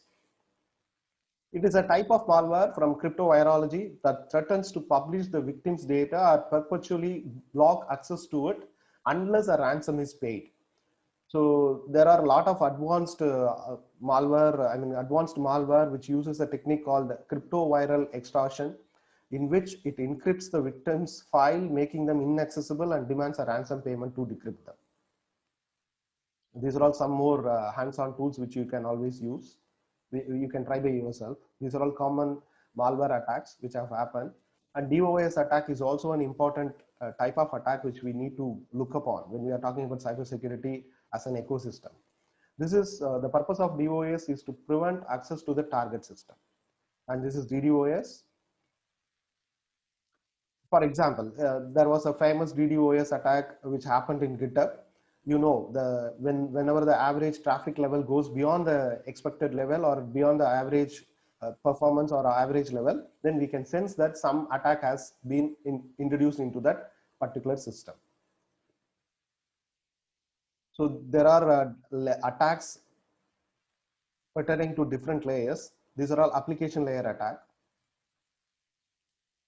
Cross-site scripting, buffer overflow, domain hijacking, SQL injection, it's a very common attack, DNS spoofing and so on. Social engineering is the art of manipulating people so they give up their confidential information violating the security principle. I think Dr. Rawat played a video. It's a kind of a social engineering attack. And for your information, at least in Indian context, if you reveal your name, password, your name, mobile number and address, that information is worth up to Indian rupee of 750 rupees on current market. In the current market, if you reveal your name and phone number, that's enough. The party can sell it up to the worth of 300 to 500 rupees. Social engineering attack categories: phishing, spear phishing, and walling phishing. These are all the different type of attacking category. And this happened in the world of blockchain. So Ethereum Classic, whenever they came up with the DAO attack was a very famous attack. And now I'm coming to the point, like AI is being there for a while. I mean, it's not something that jumped out of the blue or out of the Area 51. See, AI, as per the Ellen Rich definition, is something which the human beings, AI is the place where we try to do something which at present the human beings do better. Everybody talked about AI, starting from Stephen Hawking to Putin. Everyone have their perception towards AI. AI is considered to be the new industrial revolution. If you look at the history, the industrial revolution was moving from muscles to machines, wherein the AI revolution talks about moving from brain to machines. How can we incorporate our brain functioning into a machine? This has been the hard work which we have been doing for past 20 years. In AI, the machines are smarter, don't get bored, they don't take leave, and they don't ask for hike. These are all some common applications of AI, very commonest applications. We can use AI for shopping predictions, image search, and speech recognition, and so on. There are no boundaries. I'm just picking up some examples. Why suddenly now? See, AI was there for long time. If I want to say technically, it's there from the day where we talked about Turing machines. But now is the era where we have sufficient storage, we have a mechanisms to compute, and we have maths to support these two. So this is what led to the emergence of artificial intelligence, and that is what we are witnessing today. Is AI magic? Will AI not do any mistake? No. There are two examples in the history. Paybot, which was introduced by Microsoft in 2016, it learned harmful words through learning.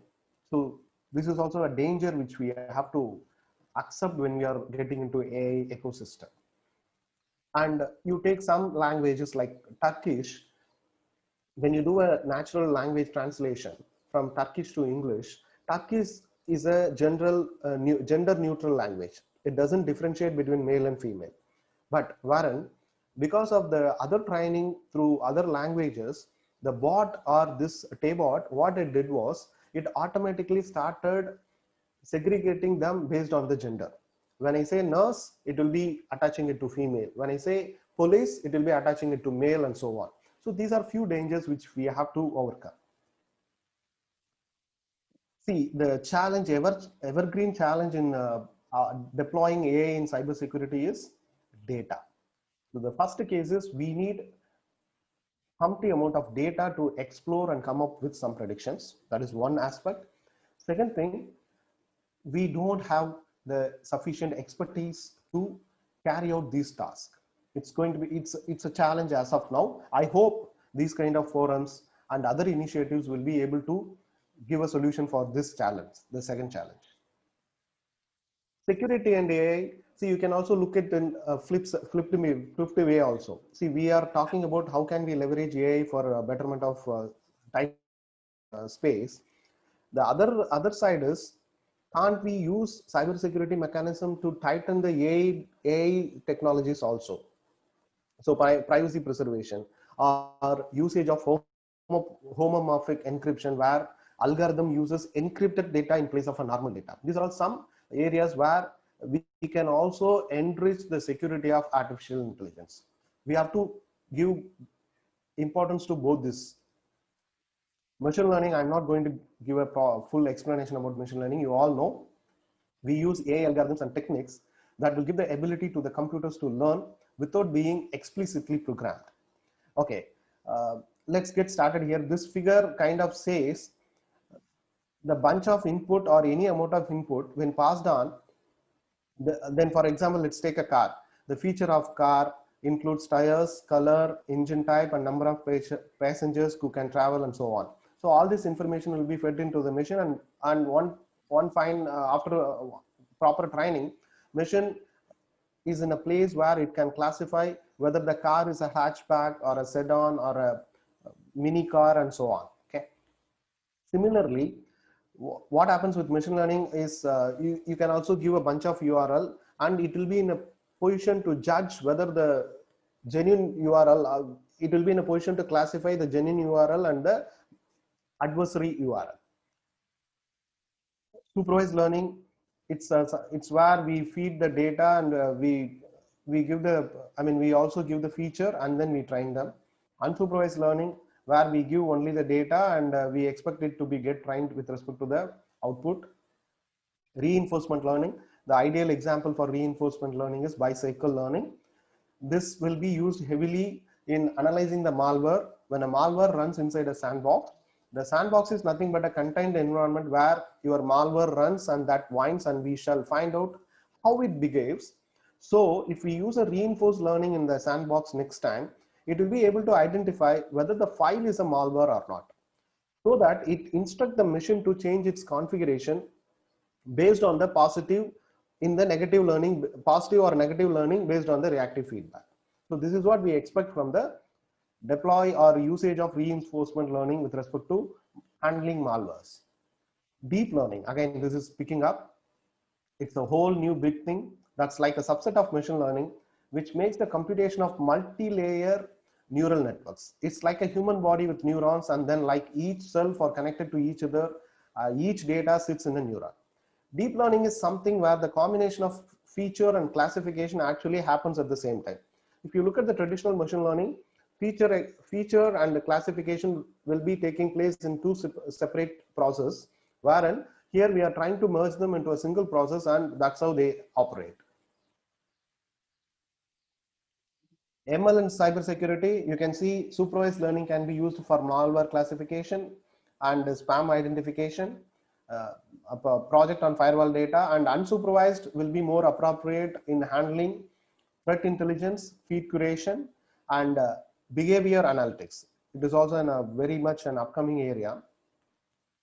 And before getting into this ML or DL based analysis, we need to perform data cleaning. That we have to, whatever data cleaning process we employ for a traditional ML and DL project is also supposed to be carried out here. Let's take an example. So many files are in the sandbox. All of that you see are actually malware. Let's take an example of building an engine. Now, if we give all these files that you see right in the front and ask the engine to say whether the file is good or bad, or whether it is a malware or a Trojan or a spyware, it's hard for it to understand. But what should we have done before is we should have given these files to engine to process them. I get your doubt, like all these things cannot happen in a static way, but there are certain files which we can handle statically, and there are certain files which we have to handle it dynamically. I'll come to it later. What does this process means is, technically we call this as a feature extraction. For example, there is one file in the sandbox, sorry, the picture is not visible. So eicr.com.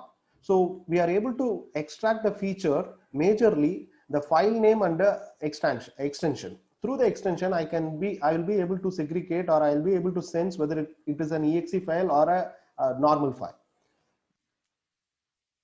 But I mean, this is a very simple example of a feature extraction, whereas we can also deep dive so that we can extract a lot of features from the file. So the malware classification. Windows works with the concept of DLL. We all know that the typical Microsoft Windows works with the concept of DLL. When a program runs, it calls a bunch of DLL, extract a bunch of DLL and make the engine to learn from that. Everybody knows that what's a ransomware is. Ransomware is a malware that encrypts your system and it demands you to pay money in form of Bitcoin and so on. Now, how would we take ransomware and extract the features out of it? So that next time when a files come in, we should be able to identify if it's a ransomware or not. How can we do this? When a new file comes in, the engine is, when we have the earlier versions of ransomware, when we train them, when we make our model robust, what happens is whenever a new file comes in, the engine is capable of identifying it, whether it is malicious or not. How can we identify a ransomware? Okay, I said that DLL file will be there. We can extract some features and we can work on it, and we will be equipping the system to say whether the arrived file is a malware or not. How it is actually implemented? How can we identify a ransomware? We are again going back to DLL or a method called libraries marked in this figure. You can see there, by processing the file, we should be able to identify whether it is a ransomware or not. When we extract the file and check for the open threat, get threat, and set threat, these are all the three important methods which will be default available in the ransomware, and they are extracted as a feature. And when we come across the similar structure of method call in the file again in the same order in the near future, then the engine or the tool what we are trying to build is capable of blacklisting it as a ransomware. And again, you may be posing a question like, will the ransomware will not change its pattern? Yes, it will change the pattern. It's been a cat and mouse story. So this the people who are into this ethical hacking part will analyze the file, and they will try to analyze the pattern occurring in the file.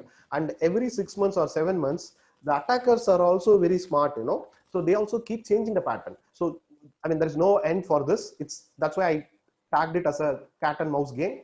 We have to keep on analyzing the newly arriving file, and we have to keep on changing our mitigation mechanism also. But ultimately, we are trying to reduce the damage. That is what we are trying to achieve here. Trojan, again, it does the same thing. It extracts the DLL, and most of the malware follows the same logic, at least 6 to 7 months. Even though the file name changes, the format never changes for a quite some period. This is how ML and AI play a vital role in classifying something as a malware or not. 2 minutes more. 2 minutes more, sir. Okay, sir. So this is one of the ransomware which popped up recently. When you try to debug the file, the system crashes. So we should always look out for the debugger extension. Whenever you find that debugger extension is a malicious one, then you can decide that that file belongs to a Trojan. Ransomware. This is static analysis of file. This, as usual, whenever a file is received, it underwent check as per the stored information through static analysis. It shows the order in which the files are actually arranged internally.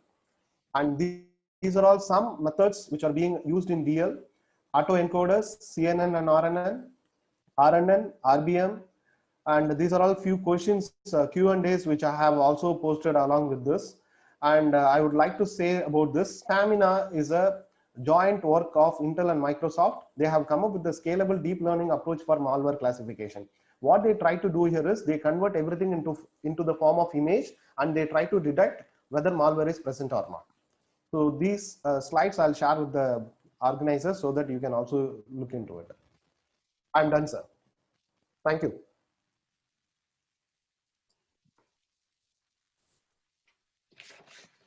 Thank you, Dr.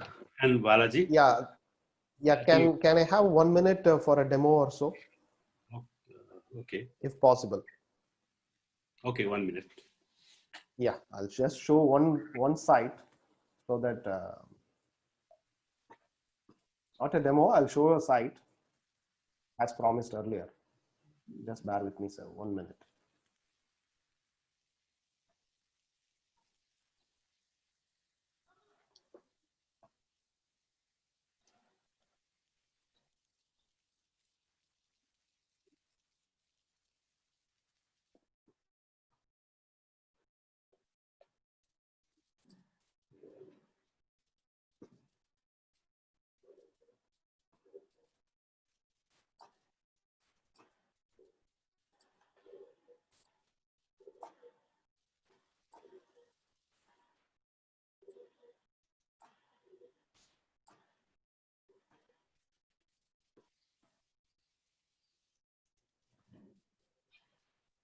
So it's not showing anything.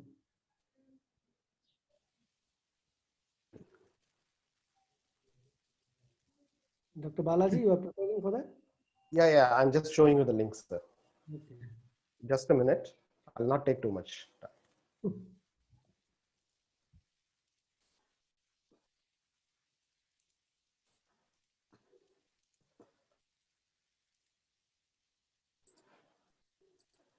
Yeah, this is one such website where I don't recommend you to type your original password. You can type your password and you can check whether what is the status of this. For example, I'm just typing some password for random.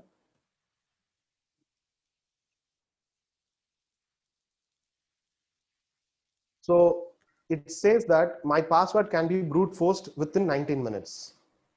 So what I would suggest is, again, I'm repeating it. Don't try with your original password. Try with the simulated password of your original. This site will show you at what time it can be brute forced. So I have given such links. I work on OSN part of it. So I have given a lot of links there. I request you to go through the slides so that you can also have a hands-on with that. Thank you, sir. Thank you. Thank you for the time. Thank you, Dr. and Balaji, for your very important and timely finishing this your presentation. There are some queries, I think, which is addressed to you also. I think you can answer on Q&A session. Okay. Now I'll request Dr. Midhun Chakravarti. He's a faculty of Computer Science and Multimedia, Lincoln University from Malaysia. The floor is yours. I think you already know that we have given 10 minutes time for your short presentation. Dr. Midhun Chakravarti. Thank you, Prof. Thank you so much. And it is very pleasure for me to be a part of this session. Hope my screen is shared already. Can all of you see my screen? Not yet. Started sharing. Yeah. Yeah. Now so it is very fortunate to have the presenters before me. I mean, either Dr. Danda Rawat and again Dr. Balaji. So both were giving a very good session about the introduction. About first, it was about the malwares and types of malwares, and why cybersecurity is an important topic all over the globe right now. And it was very pleasant, to see the presentation from Dr. Balaji. He was presenting about the malwares and what are the techniques recently they have in applying by AI. So today, let me introduce myself. I'm Dr. Mithun from Lincoln University College, Malaysia. So I'm associated here with a few projects of cybersecurity. And here, today what I'm going to present over here is I have certain the latest libraries which we apply in Python. So you can see the screen. You can see the term mentioned in the screen, which is Cybersecurity Toolkit. So this is a library which has been discovered and which was invented just in 2020 by February by a group of researchers headed by Richard in United States. So they have launched this. So here, using the Cybersecurity Toolkit, we can apply the machine learning techniques for cybersecurity. So what Dr. Balaji was presenting is here, I'm going to take from there to the next level. So initially, that's why I said it is very fortunate to have a session.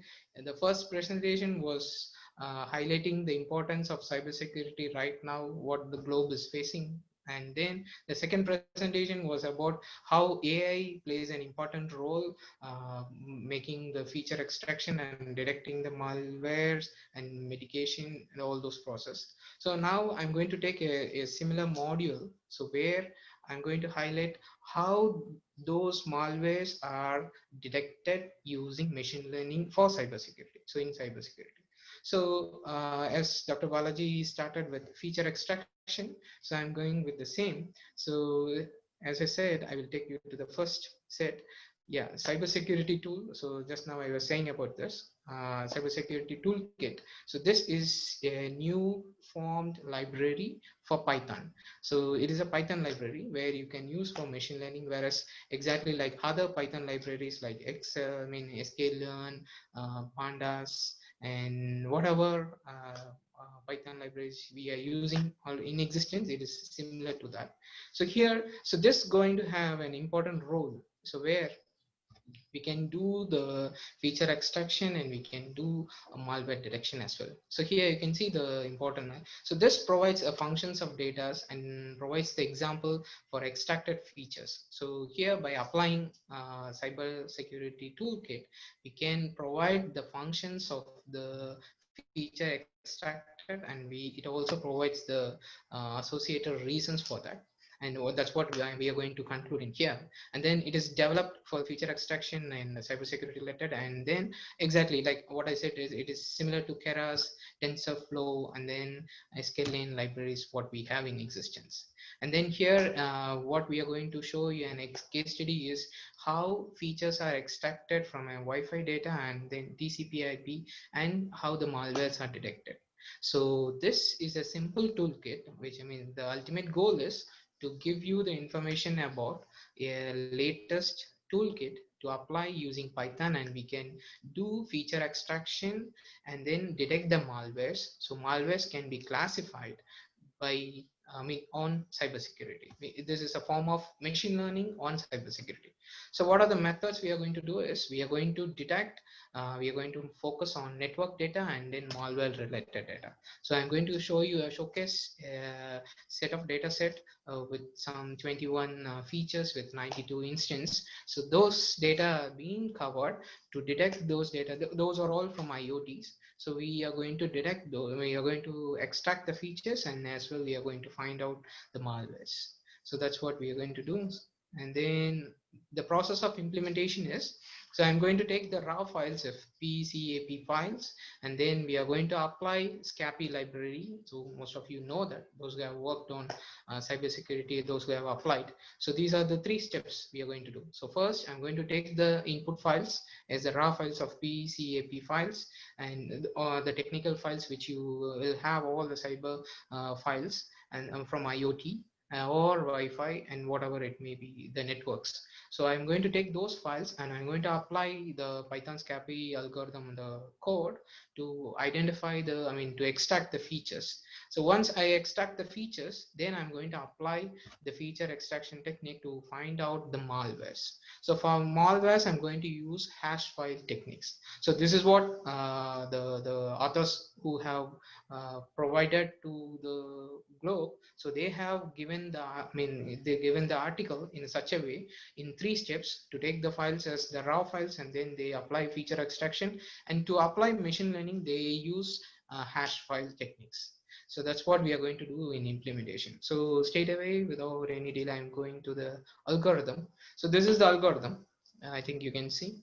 So here the algorithm is first we are going to apply on wireless network traffic feature extraction. So you can see here when the first input is PCAP files, and then those are CSV files with all of you know this is the classification of the data set what we are going to have, and then the labels. So what are the features? What are all the items? They have the path, length, rate, and all those structures. So what we are going to do in here is we are going to apply the SCAPI library, and then I'm going to open the file, CSV file, and then based on the labels, which means based on the features, so I'm going to apply the hash layers. So once it has been applied through SCAPI, then I will get the feature extracted, and then I apply my hash file techniques. So here, for applying hash file techniques, there is a challenge. So the malwares, the traditional malwares can be applied by traditional data analysis, the analysis, and then we can identify the malwares, we can detect the malwares. But when we get into polymorphic malwares, so where it has some multiple names and reloads, once it has been detected, again it will be replaced. Those type of malwares we use hash file techniques. So that's why I use hash file techniques to detect those malwares. And you can see DOT 11 is the network packet data frame information, and then we are going to find out those information. And then, as I think initially in the first presentation, Dr. Ramada was explaining about sniffing. Sniffing is a type where it considers about, I mean, it takes care of the control, network control protocols. And then here I'm going to use the sniff, and then PRN is the file where we are going to extract those functions, where you can apply those functions by PRN function in sniff package of SCAPI. So these are the technical terms. So it is like a continuation form. So how it was malware, I mean, in the previous presentation, Dr. Balaji was explaining you how malwares are going to be applied through machine learning. So that's what I'm going to show you in a technical form. So this is algorithm. So now straight away we get into the code. So the first code I just explained here. So this is the code. So this is wireless Internet of Things Pi. This is my program. So what I did is I just opening the file name. I mean, most all of you can identify what the first steps does. So here I do only just extract the features by using, I just open the file and then I just sniff. I use the sniff function to offline and then find out the WIRT, so that I will find out my features. So I'll extract my features in here. So these are my 21 features, and this data set which I have, IoT wireless.csv, is a data set of 21 features. So where it contains a good number of malwares, and I'm going to extract the features first, and then I'm going to detect the malwares. So it is simple. So this is the code. I will also share this code. I have also GitHub link I have also shared in here. So you can get the code as well, and then you can apply on your own data set, so that you can, this is easy to implement for machine learning techniques in machine learning techniques for cybersecurity to identify, to classify the malwares. So then I move on to the next one. So once I did the normal network feature extraction, then I get into IoT related feature extraction. So here again from the first set, so I just go to IoT. This is because as all of us know that Python is very powerful in the sense of synchronization and takes the libraries from the online sources, so it can fetch the data to get synchronized.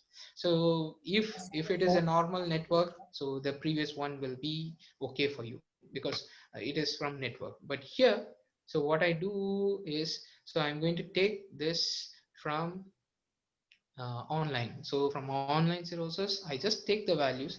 So I just take the IP addresses. So from IoT, I'm just applying the feature extraction technique again. So the first code is to just find out the feature extraction from the wireless. And here I'm taking the feature extraction from online resources, from IoT devices. So then once features are extracted, then yeah. Hello. Yeah, 2 minutes more, sir. Oh, okay, sir. Okay, sir. Sure. So then once IoT is done, so now the previous two codes will give you the feature extracted. So now how the malwares are being identified, how malwares are detected. So here, so as all of us know, I just apply the basic machine learning libraries. You can see pandas has been imported, sklearn feature extraction for, and then count vectorizer has been imported. So this counter vectorizer will bring the hash file techniques. So this is where we are going to apply machine learning techniques into cybersecurity for identifying the malwares. So here I just get into the hash file techniques. So vectorizer and counter vectorizer, I just give the words English. So here there is a problem. So those who have already used the data set of malwares, you might know it comes up with the load where it gets the language terms, probably in English. So then I need to apply NLP as well. So NLP, when it comes into machine learning, so it should be, I should also incorporate NLTK. So natural language toolkit. So then again, NLTK, when it comes, it applies with all machine learning features, starting from the stop words, to get into the final extracting and then finding out the dictionary. So once dictionary is framed, the malware is very simple to detect. So here what we do, this hash techniques, after getting the feature extracted data from the previous two sets, either from wireless or from IoT devices. So I just take, I mean normal network or IoT, I just take those data and then I apply machine learning in here by using hash file techniques using NLP. So then I will get my final research, final data. So I have a function here to get the values of, you can see the print the features. So those features, those features which will be compared with the library which built by the hash file techniques. So that comparison will be happening. Then I will get the detected malwares. So it is simple to classify here. So these are the 3 steps. So I just implemented in here and you can see the results. So these are the results I said, by creating IoTs. So in IoT, so these are the results and features are these. So we had 21 features and these are the feature extracted, and you can see the features information, the meaningful informations, how the features are being resulted. And then from here I take to the malware features. So you can see the features here. So these are the features which are being detected as malwares. So it is as simple as Dr. Balaji was saying. So when it is implemented, it is very simple. So now we need this toolkit, cybersecurity toolkit, to be implemented using Python on any set of data. That is very simple to implement, as it was launched just in 2020 in February by a group of researchers from United States. So we are lucky to use this. So is where now the process of implementing machine learning for cybersecurity is very simple by using cybersecurity. Soon you will get more articles. People who are writing, you are taking up your researchers can also use cybersecurity toolkit for your implementation and experimentation results. So this is how we do. And for references, you can also take the files from here. So these are the, this is my GitHub. This is the GitHub library where you can get all these codes, implementation results, and this is the reference. This is the base reference where I inspired and I took the process.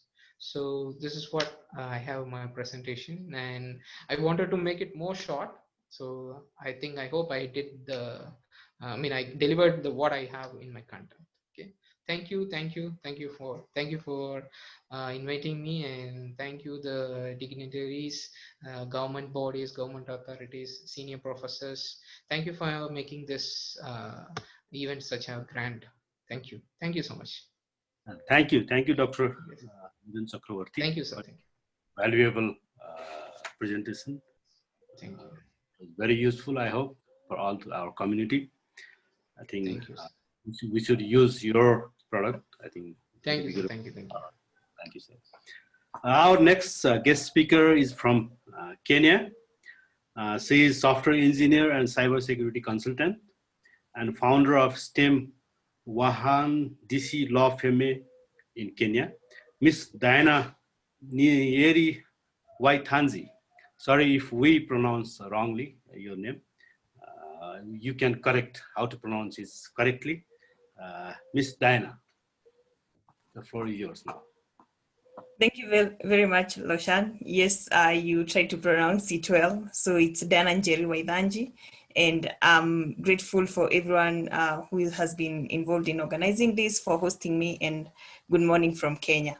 So my presentation is considering the topic of the day is strategies for national cybersecurity. So at the end of the day, we want to achieve a nation that is secure, and a nation that is secure means that the users are secure. And this is also considering that all users are not cybersecurity savvy, like most of us who are logged into this call. So is it always about the users? When there is a hack, do you think that you can type yes or no in the chat?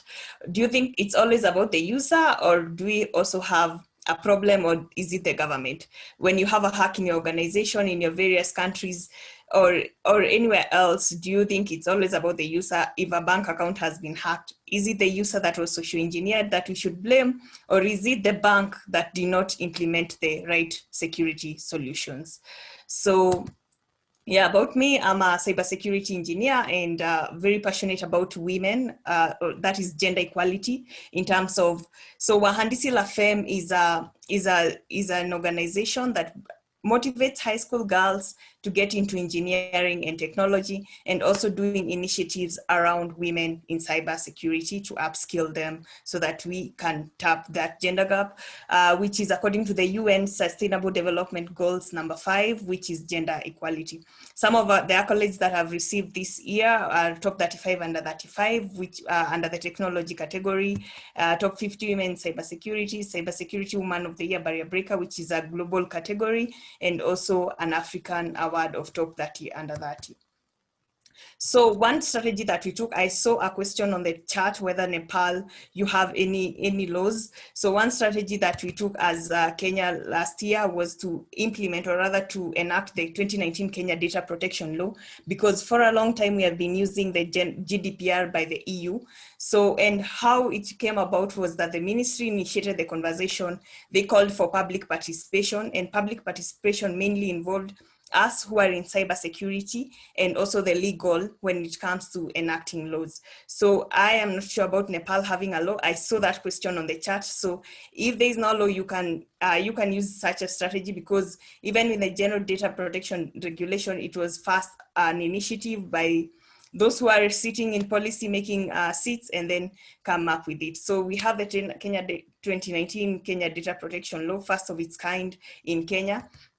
And also the GDPR is used by the EU, but what happens is that it protects the European Union citizen regardless of where they are. So that means even in Nepal, you're still implementing it if you're serving a demographic which has EU citizens. So those are the kind of laws, and this is also ensuring that citizens are aware on how or that first data, human data, or rather data privacy and data security is a human right. So how do we create user awareness? You have had instances that you probably a user in your organization was hacked and you blamed them instead of giving the solution. So one thing I would want to encourage, my presentation is a bit user-based and not technical. So one thing I would encourage you is to be more empathetic with the users, understand where the problem is, because this is how you come and create an incident report. This is how you identify what actually was the problem. And the importance of an incident report is that it mitigates the risk that might happen next time. So it's very important to empathize with the user. I know sometimes we want to blame them and say that we have carried out quarterly trainings or trainings each month and you didn't understand, but it's very important to understand where the problem is and why did they click that malicious link, or how were they social engineered, or was it a phishing attack, or such. Yeah, so, and the goal is, first one goal you have to have in any organization, in any country, is making security business as usual.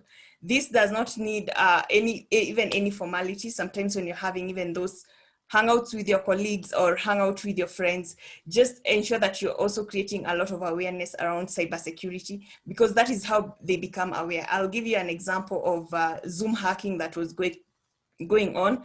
Some people are very worried, and this is because they have come to realize, oh, hacking is actually a thing. Hacking is not only losing money in my bank account, but hacking is actually someone stealing my data. So making security business as usual in your organizations, in your circles, is very important. That should actually be the goal. Make it business as usual and everything will flow. Another thing that you can use to create awareness is conferences, international conferences such as these, conferences in your circles, in your various spaces, workshops, and I keep encouraging for us cybersecurity practitioners to even go beyond conferences that are cybersecurity tailored. For example, in the agriculture sector, they are using smart agriculture. In the climate sector, there's smart cities, there's climate tech. So it's very important also to get ourselves into those spaces and also educate the users there and educate everyone who is implementing those softwares on the importance of securing users' data. Yeah, and also mainstream media such as BBC or any media in your various countries, just go there and then put it in the easiest way you can, in the most layman language that you can put security in. A phishing attack, if you met me 5 years ago, before I started implementing, or rather before I started practicing cybersecurity, I couldn't tell what phishing is. And someone who is not implementing cybersecurity or rather practicing may not know what phishing is. So I would love to encourage all of us to put it in the easiest layman language that we can. Another thing is constant training in your organization, because as I reiterate that making security business as usual will make life easy for you any day, anytime. Yeah, and going on the women in cybersecurity, you've seen some of the accolades that I've gotten here was in terms of my recognitions on the work that we do as Wahandisi in terms of cybersecurity.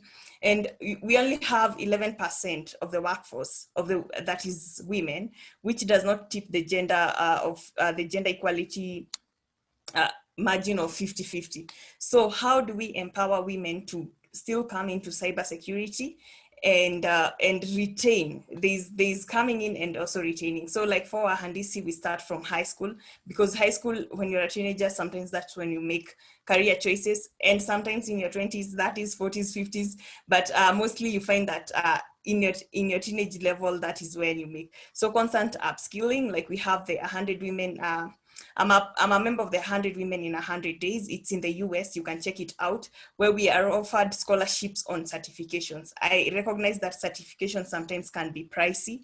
So also going online and checking, even in Cybrary Coursera, what can you do to also do those certifications and put yourself in a competitive sector with the men. And then also having this data, like who are we targeting? Because I can come here and say that 4% of the workforce in Kenya is female, or 50% is female in Africa. But it's very important even to have that data. For example, in Nepal, how many women are actually practicing cybersecurity, not just gotten in, because you can be in the IT security. I mean, you can be in IT support, but that is not really cybersecurity. On cultural bias, it's very important to keep encouraging and supporting women in all our spaces. This is a call to action to everyone actually in this webinar.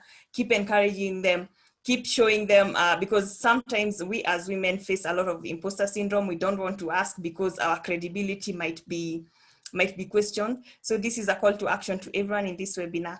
Please keep supporting women in your workspaces to get, or even in other spaces, to get into this space. And if they ask you questions, please acknowledge also those questions, that they are smart questions. So that's the end of my presentation, and yeah, we can connect, and I will be happy to take any questions during the Q&A. Over to you, Loshan, and thank you everyone for listening to me. Thank you, Ms. Diana. I think your presentation was very marvelous and inspire our women participants and women leaders in ICT security. Although we can see a very few percentage-wise, but it's increasing. It's increasing in Nepal. And I also thank you, Mr. Vivek Rana and Balaji Natarajan, for posting or answering on Q&A session. You can go and click Q&A session. There are a lot of information posted by Balaji, very useful for cyber community. Now I'll request our next guest speaker, who is Assistant Professor, Department of Computer Science and Engineering in Sejong University from South Korea, Dr. Anis Prasad Shrestha. Dr. Anis, we have, as already communicated, we have given you 10 minutes time. I think you will be able to finish during that time. Hello, can you see my slides? Yeah. Okay. So, thank you very much. My name is Anis Prasad Shrestha, and I'm Assistant Professor in Sejong University in South Korea. So my talk is about digital cryptocurrency. I'm not sure how much it is related to cybersecurity, but it's definitely not that far from that field of cybersecurity. So in past couple of years, you might have heard buzzwords like Bitcoin, blockchain, digital cryptocurrency, or Bitcoin mining. So like people often wonder, like, should they put their money into cryptocurrency, or is it a scam? So truth to be told, I mean, it's up to you to decide, but we should still be familiar with this kind of technology. This is relatively a new technology, we can say, right? So just to start off, okay. So this is a figure here, which shows the price of like Bitcoin since it was created. So it was created around like 2009 when it had like no value at all. So as the time grew, and so like many countries, they opened up their market. So the government, they started making their policy and law for this kind of cryptocurrency. So its price like grows exponentially. If you see here around like 2018, it price reached almost around $20,000 for one Bitcoin, right? So even if you see now, it's the price for one Bitcoin is about like $10,000. So this is something really interesting that we should be familiar, because like, for example, let's say if we have bought some, Bitcoins around 2009, and if we sell it now, we would have been quite millionaire, right? So obviously there's something there that we should know there. Obviously it's not just a plain scam there. So we need to know the technology. Now, when we talk about cryptocurrency, Bitcoin is not the only cryptocurrency. There are like hundreds and hundreds of cryptocurrencies. So the most popular cryptocurrency is Bitcoin, but the next, another popular cryptocurrency is Ethereum and Tether, Ripple, Bitcoin Cash, and many. So if you see the market capitalization of just for Bitcoin, its market capitalization is more than $196 billion. So that means there is worth of like $196 billion of Bitcoin in the market. And even for the same goes for Ethereum, it's more than 38 billion, right? So if we consider like top 20 cryptocurrencies, their market capitalization is more than $1 billion. So there is like a lot of money in this at the stake. So obviously it is going to affect, one way or other way, the whole world economy, right? Because this market capitalization is increasing day by day. So even for us, like for Nepalese people, although it is like illegal in our country, in the near future, it is going to affect our economy and our day-to-day life one way or other way. So this is just for the status of Bitcoin in the worldwide. So if you see like the Americans and then the Europeans, Chinese, Koreans and Japanese, they are like really promoting and encouraging this kind of cryptocurrencies. And many other countries, they are still working on their laws and the regulations, how to regulate this kind of cryptocurrencies. So there are very few countries that is like hostile towards cryptocurrencies. So for example, if you see there is this red color. So even in case of Nepal, cryptocurrency is illegal. But still, I think that we should be aware about this technology, even if it is illegal there, especially the government bodies, because there is high probability that, the people will use this kind of cryptocurrencies like for some kind of purposes, like, like money laundering and so on. So we should be familiar with this kind of technology. So my presentation is actually about how does this kind of cryptocurrency work. Now there are hundreds of cryptocurrency. We cannot discuss each and every cryptocurrency. So I would just like to focus something like a Bitcoin. So if we know the concept behind like how this Bitcoin cryptocurrency works, then we have some kind of idea like how other kind of cryptocurrencies work. So what is a Bitcoin? It is just simply a virtual currency, right? Just like it exists in the digital world. So why do we use this kind of currencies?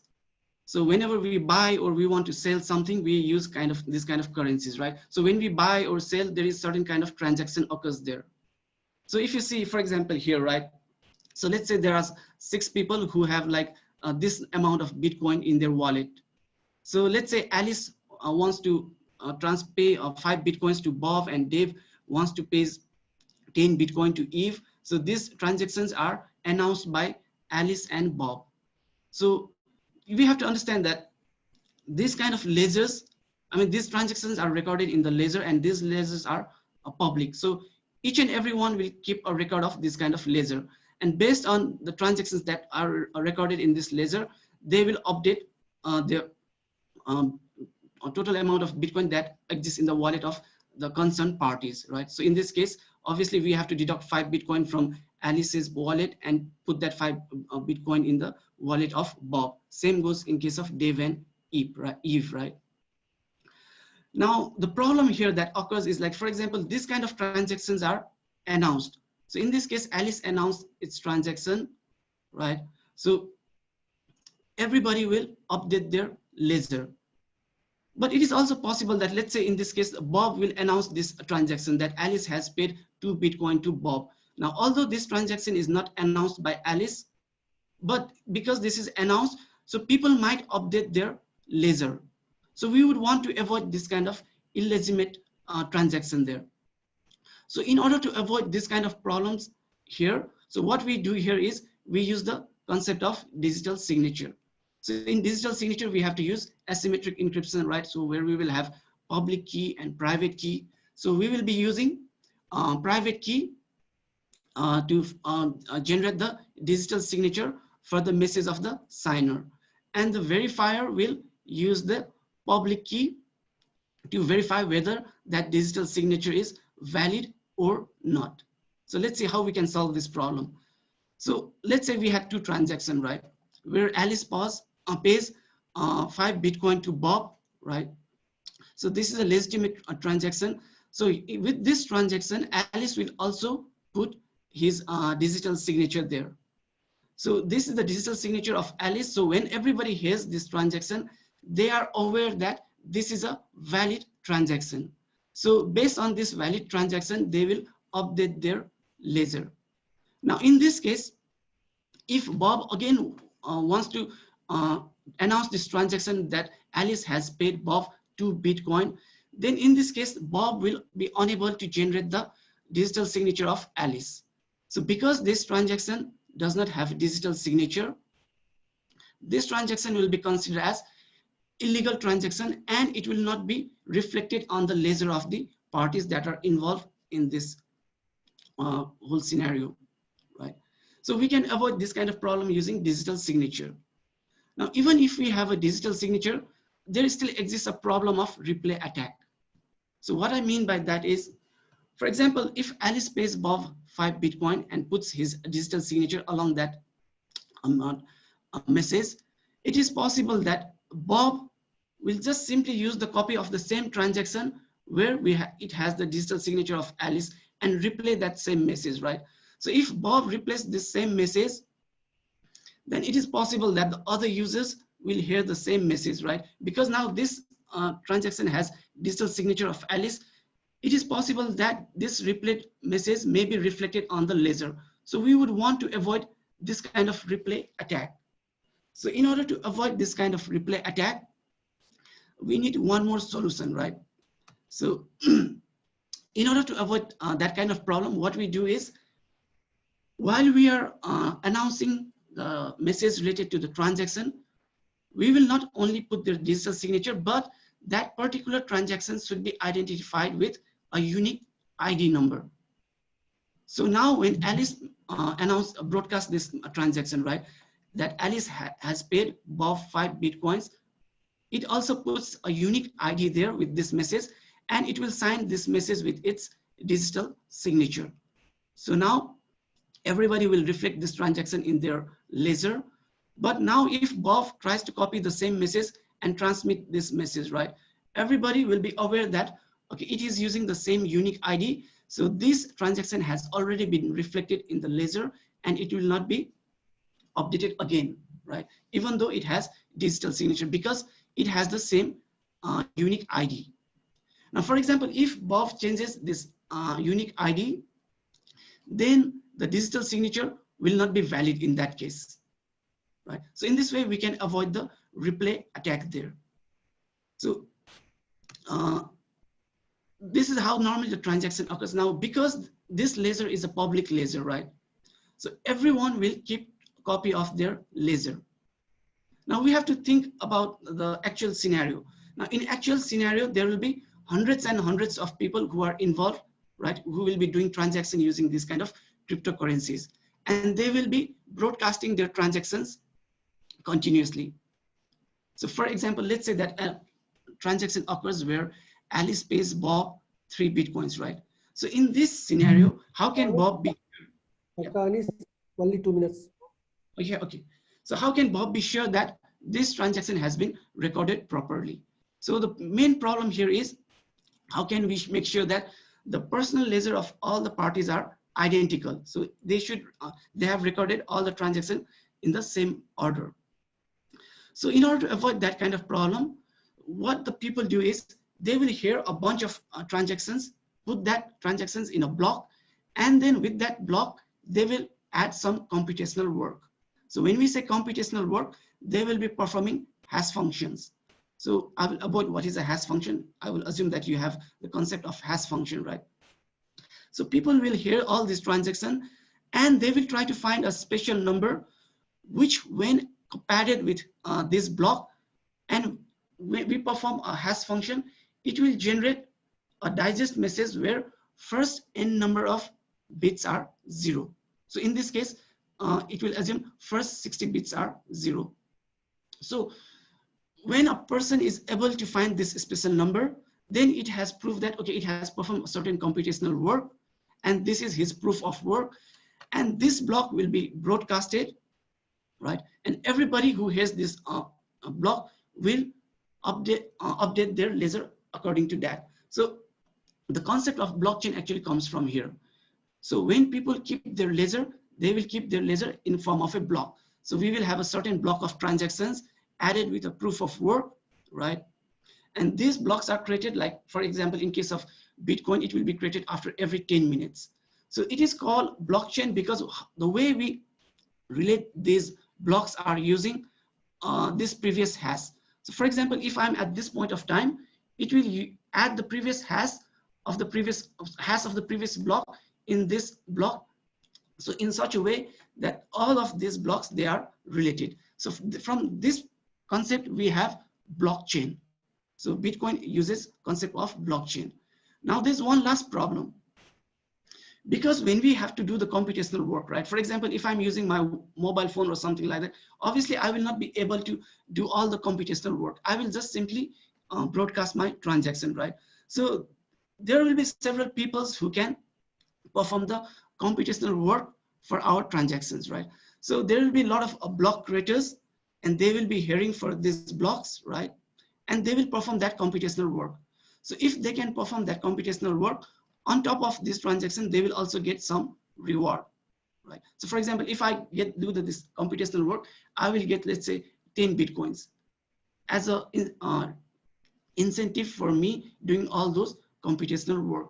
So from this concept, there comes the concept of Bitcoin mining. So when we say some people are Bitcoin miners, what they are doing is they are basically performing the several hash functions. So they are trying to find a special number which, when added to this block, will generate this kind of digest message.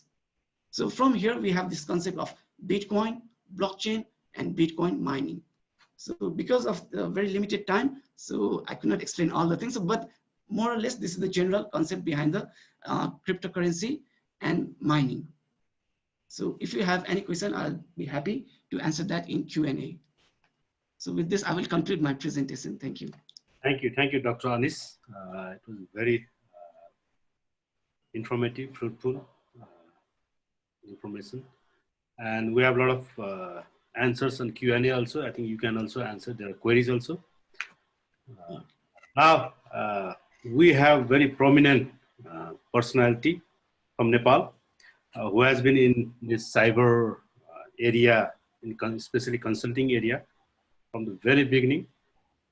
I think from 2000, almost before 2000 also, he used to talk about cybersecurity and to aware us.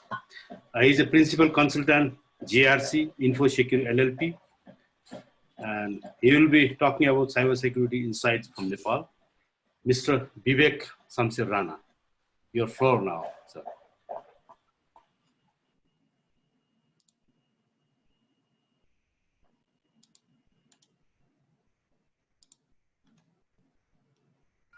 Please unmute. You are muted.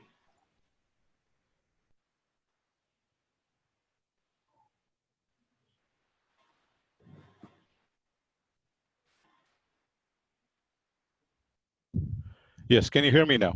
Yeah. Yes, thank you, Lochenji, for that presentation.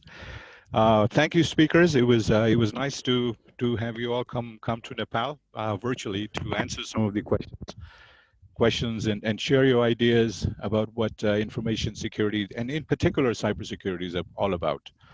When we look at the cybersecurity concerns in Nepal, and it's not only Nepal, it's a lot of other developing countries as well. They look at cybersecurity from the perspective of information technology. They say this is a technical issue. Information technology, you know, And cybersecurity, it's not a technical issue that needs to be left to the hands of IT people and department alone. And coming especially from the business side or from the government side, it's very important to have a very strong board, a very strong senior management oversight, and looking at how cybersecurity initiatives are rolling on, and how they are being, developed, and they're being developed in other parts of the program. If you look at the views from the business side, I mean, let's say from a public service side, from a government side, and if you look at a view from a cybersecurity side, there is purely a very strong dichotomy.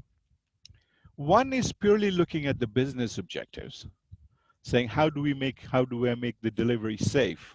How do I make our systems more agile? Whereas on the cybersecurity side, you're looking at how are we going to secure the system? How are we going to manage the security of the system? So there's a very strong dichotomy, and a lot of times, I feel that when there are programs started with government or institutions that are starting cybersecurity programs, they don't link it very well with the business. So the business starts thinking this is a very, very expensive endeavor. We will never be able to succeed. And on the cybersecurity part, they say, well, our department is very under-resourced. It's under-financed. There is absolutely no way we can complete what we've been asked to do. So what is the way forward? A lot of our colleagues are from this part of the world. Our view of risk is very, very different. We say risk is bad.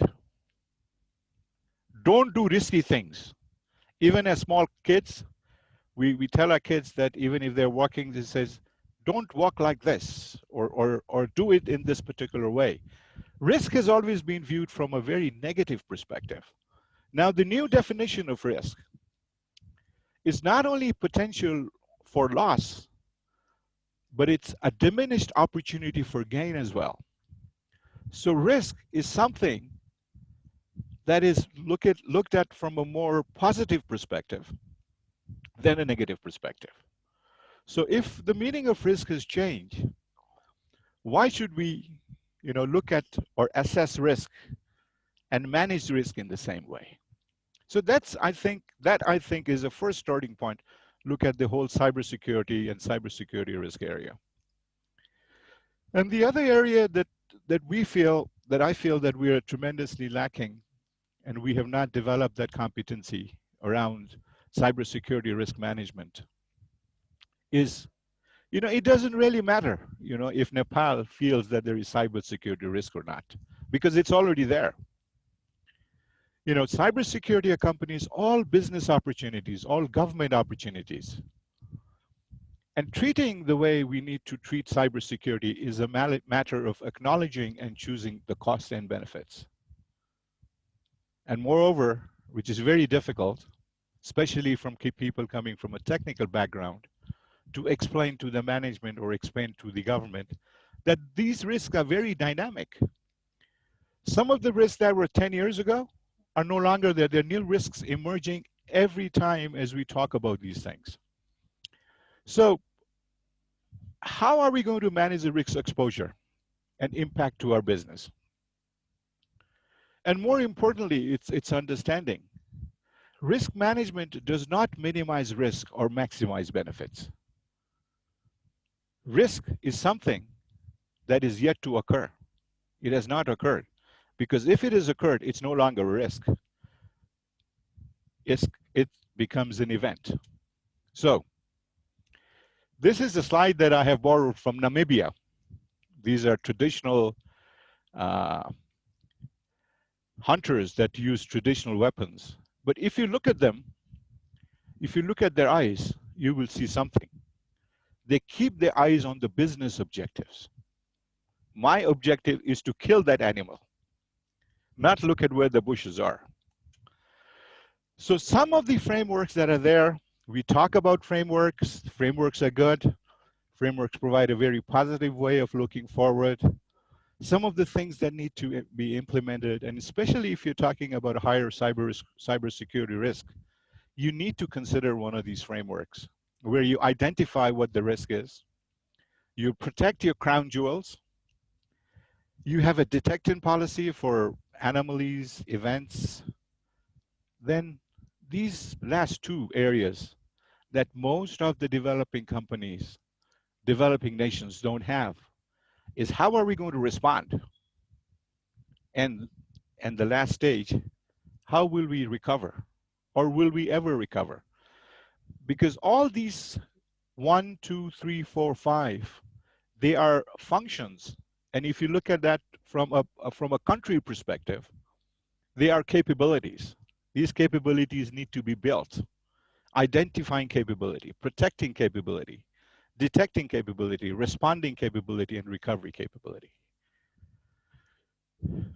So similarly, you know, these are listed in how a country should move in, how businesses should move in. But if you look at it from a broader perspective and look at the technical community who are trying to implement this, we've gone through some very hard lessons. That IT security team adopting the framework by itself is a disaster. It has to be worked together with the business. We have seen, and we are now seeing, as soon as a project, cybersecurity becomes an IT project, that is the first step for failure. Because people start saying, oh, there is going to be a lot of control. It's a highly technical issue. You know, I've got family to take care of. I don't understand how these things work. So IT security team should not be adopting the framework itself. It should be adopting framework together with the business, in which it is trying to help perhaps the citizens, perhaps its customers, or its end users. Second, one should never think that adoption implementation is ever finished, because this is an ongoing process. You know, you start, you learn something, you make adjustment, you make small tweaks, and then you move on. Third, these are something that are very rampant in Nepal. A lot of tech companies, a lot of government organizations, as well telecoms. They are implementing controls just for adopting a standard. That's a very wrong way to do, because nobody owns that control. And you say, oh, we are fully compliant with the standard. One of the areas that are very rampant in this part of the world is having an ISO 27001 certification. You know, they say, oh, we have all the controls in place. We have 27001 system certified office. But in other words, if you look at it, they are just implementing controls for the sake of adopting the standard.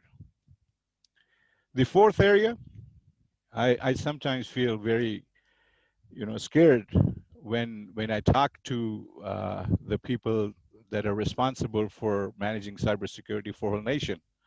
They will say, we will implement cybersecurity in all the areas. We will implement in defense, we will implement in education, we will implement in banking and financial system, we will implement in agriculture, we will implement in technology. It's almost like boiling the ocean.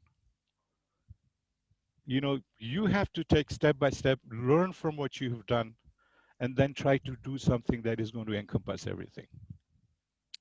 And finally, for and foremost, do not think there is only one to implement and adopt a standard. There are many ways to do it. You know, we have to try out and see which works in an area where we have a lot of changes going on very quickly. Our workforce is not very well trained. Our management understanding of risk is very low. They think that implementing cybersecurity is a sole responsibility of an IT organization. And above all, they think that we will be 100% secure if we adopt a NIST framework. So these are some of the challenges that every country goes and fights through, and they have to move forward with the interpretation and how it goes. Every organization in every country wants growth, but we also need to understand growth and comfort do not coexist. If you want growth, you have to feel a little bit discomfort. Otherwise, you can be where you are and not feel discomfort at all. So this is something I think every IT professional, IT security professional, or any person in the business would have to constantly remind themselves of growth and comfort do not coexist. If we are going for growth, we need to be more vigilant and we need to work very hard. Thank you very much. Thank you, Mr. Vivek ji. Exactly on time, 10 minutes duration. Perfect. Your perfection shows your commitment also. I think this session is live on Facebook page of Nepal Research and Education Network, as well as CSRI, and I think must be in the npCert also. I have checked two Facebook pages. There are about 60 active viewers over there. They are also posting some queries. I think the organizer can just check it. And one of was a very valid one. I think if during discussion, if you can relate with Nepalese context, definitely this whole session is to relate with Nepalese context. It's not a one-day session. Today, I think we'll discussing on overall issues from national and international perspective. Definitely after that, I think the team will work to assist government and to establish security concern. I think Vivek is here to define a framework, to help you to define a framework.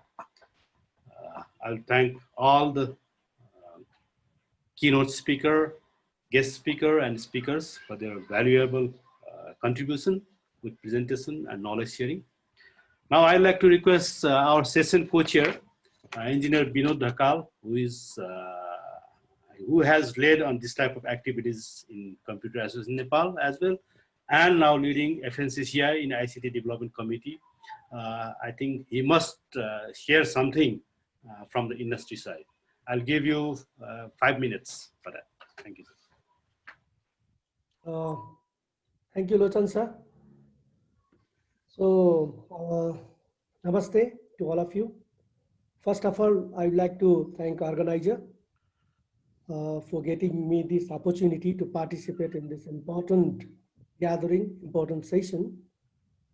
So I don't have much comment, So there are so many,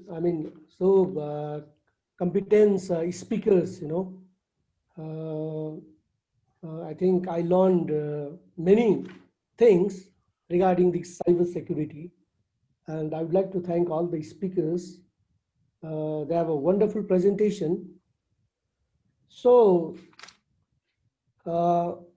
everyone wisely here says that cybersecurity is one of the burning issue in Nepal also, and even government is not much aware of cybersecurity, but these days, due to all hacking and all these serious issues came to Nepal government's website, also in the private sector also. So now they have opened their eyes regarding this cybersecurity. So in my knowledge, Nepal government is working very closely in this cybersecurity issues. And another important thing is we are going to have a digital Nepal framework. So while performing this digital Nepal framework, they have to consider this cybersecurity issue very closely. So I hope they are also working for this policy regarding the cybersecurity. So in Nepal, maybe one of the important things we have to be aware is that, the public awareness of cybersecurity is the most importantly noted. And another thing is the human resource regarding this cybersecurity, even for the IT professional, they need to know more about this cybersecurity. So I'm not the expert of this cybersecurity actually, but I learned many things from this very important gathering. So thank you very much. So over to Lochan sir. Thank you, Binodji. As there were a lot of Q&A, question on Q&A, and most of were answered very truthfully, and there are some information posted on chat also. I will give 2 minutes time to all paper presenter, keynote speakers and guest speakers. If you have anything to say on the Q&A side, most of you have answered already, but still, if you feel something has missed it out, I think the floor is open for speakers only. Sorry, we didn't have time enough to give time for all the attendees and panelists. Definitely, you can give queries on Facebook page and Q&A for the whole day till this program ends. I think we'll be able to answer it. Please, anyone has any? Vivek sir, anything else?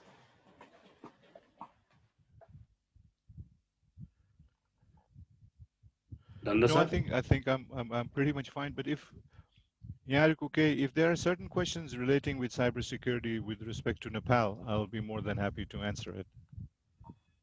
But if we look at it, trying to develop a cyber security center, trying to develop a cybersecurity framework for the country, it's very important to adapt a multi-stakeholder approach, because if technical people will only be the ones that will be attending the program, it will miss out on the lot of other socioeconomic value that cybersecurity ought to bring.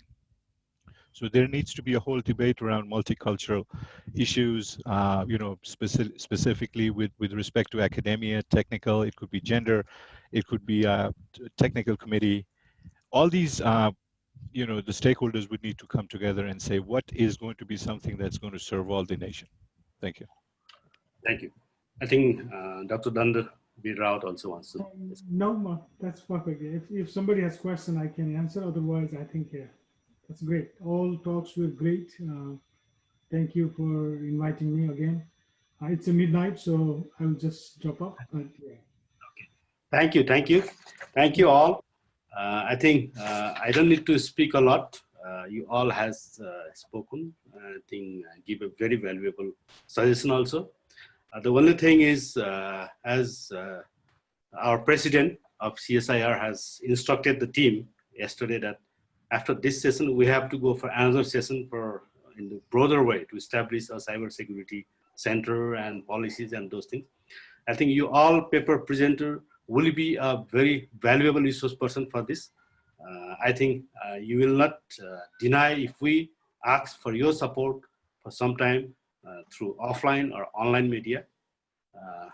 With this remark, I think today's session, I hope, although it took a bit longer time, I think 20 minutes more. I think that 20 minutes more was very fruitful for us. We don't mind for going for overtime also. With this, I think I thank you all, and I'll hand over this to Mr. Saligram. Thank you so much, respected Lojongla Lamatte sir. Very shortly, I'd like to thanks Mr. Vivek Rana sir, Anis Prasad Shrestha sir, Diana Nijeri Waithanji, Mithun Chakravarti, Professor Dr. Mithun Chakravarti, Professor Dr. N. Balaji, Associate Professor Dr. N. Balaji, especially our keynote speaker, Professor Dr. Dandabir Rao sir, our session co-chair Bino Dhakal sir, and our session chair, respected Lochanla Lamatte sir. Thank you so much for very wonderful contribution of this session. For this session, we are very proud of you and we are very grateful. Thank you so much.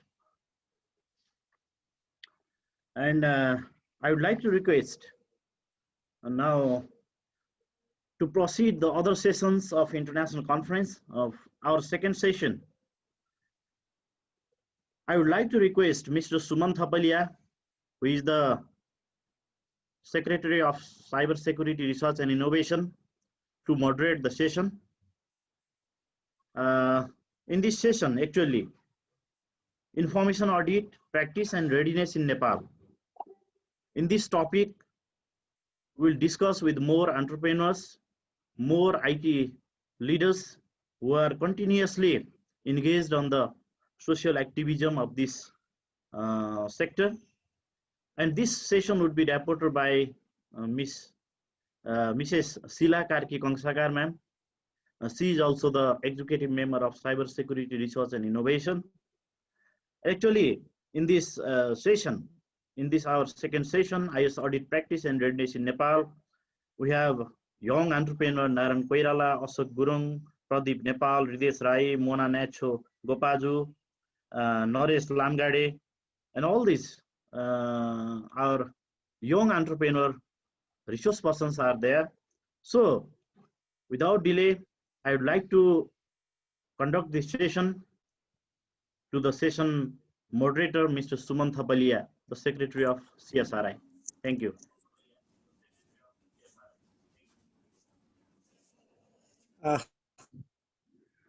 Thank you, sir. Thank you so much.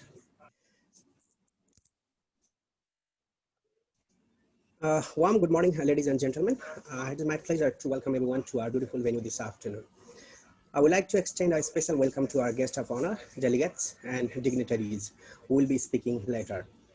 We are so excited to have you all here to participate in our International Webinar 2020, jointly organized by CSRI and npCert.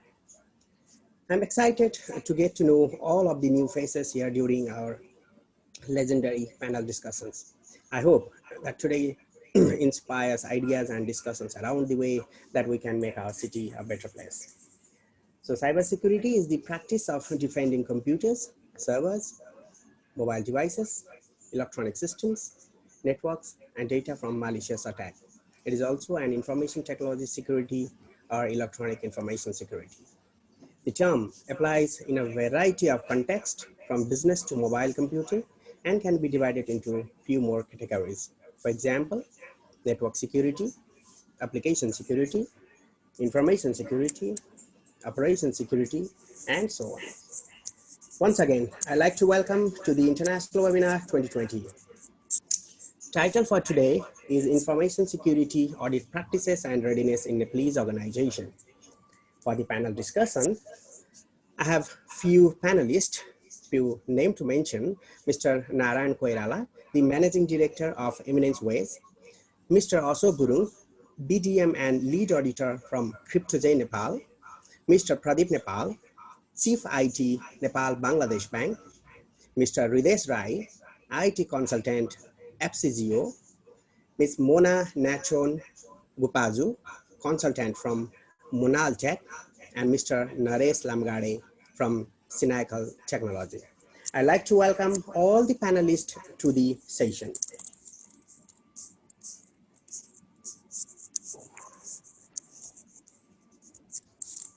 Thank you so much, sir. Thank you. Welcome. So with the permission from the President and the Chief of the Guest, I'd like to start the panel session. Welcome, Naran, sir.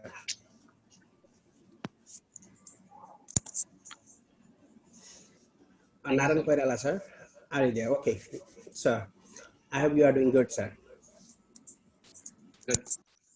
So representing Eminence Way, I'd like to present few questions to you. So, sir, what is cyber security and what is IS audit, and why it is very important to the organizations, and for what they should be prepared, and what are the common practices in Nepalese market? So please, can you elaborate all this terminologies? Okay, thank you so much. So, organizers and good afternoon from Nepal. So, being in the sector of information systems for at least 10 years, so there are a few things we have learned. So, cybercrime or cyber incident does not only look for big countries or big organizations. So it is the problem of every individual, okay, every big or small agencies nearby. So, and due to the rise in rise of this pandemic situation, so we have seen immense growth in technology. Okay, so whether it may be in the form of development or deployment, so every organization are extremely busy in operating these systems, so that each of the manual process has been automated. We can see students attending webinars and their classes from home, and parents attending meetings. Okay, so everything has been changed. The way we were processing systems. So this, all of these things are taking us towards the leap in technology that we have been encountering. Okay, so cybersecurity is the protection of cyberspace. So, and we can see the cyberspace has grown a lot. Okay, the use of systems, the use of computers, the use of technology, the use of smart or the Internet of Things. So there are extensively many things coming up associated with our daily lives. So we need to protect all these technological systems and the users of those technological systems. So, and users of those technological systems are human beings, and they are driven by certain processes. Okay, so it may be in the form of any policies, it may be in the form of any procedures or any guidelines. So we have to take care of all these three aspects: protecting the technological part, and then people, and then process. So people, process, and technology. So in information systems audit also, so we moreover focus on these three areas, and there is another area that is causal. So we will not be focusing on that right now, but basic focus would be on people, the process, and then technology. Previously, before nearly 4-5 years, audit was just a compliance need. Few of the organizations or the regulators had mandated information systems audit to be done by organizations. But nowadays, each organization has realized the importance of systems audit and how it can actually protect their information assets, their processes, and their people from the emerging cyber threats. So the process has also changed. The way we were auditing in the past and the way we have started auditing at the moment, so it has also increased a lot, and it has become more complex. Previously, one of the systems auditor would go and audit any of the organizations, for example, a bank or any of the corporate houses. But now, for a single systems audit, there are a team of nearly 5 to 10 people ranging on the scope or the information assets they have. So it has changed, and the horizon has also changed, and the depth of the test has changed. So in this regards, so we really need to identify first the assets that we have, the technical assets, the non-technical assets. What is the environment, business environment in any organization? So what's the governance structure?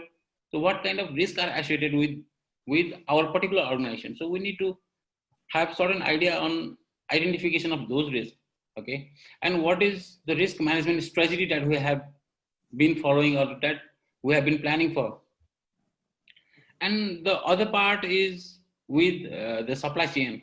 There are so many vendors associated. There are so many technical systems associated. So we need to consider those things as well during any sort of audits that we undergo. So it has become complex and more time consuming as well.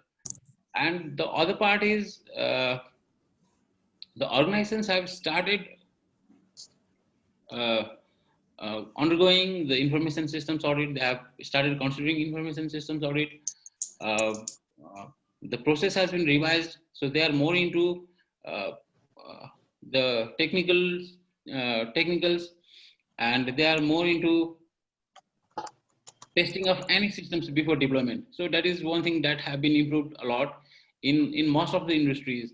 And the other sector that is going better is the awareness part, awareing people, their direct people who are involved in managing those technologies and their customers as well. So we have seen many changes in the awareness session as well. Many organizations have been awareing their customers, their people inside the team about how threats are coming and what kind of in what kind of form they are coming. Okay, and there have been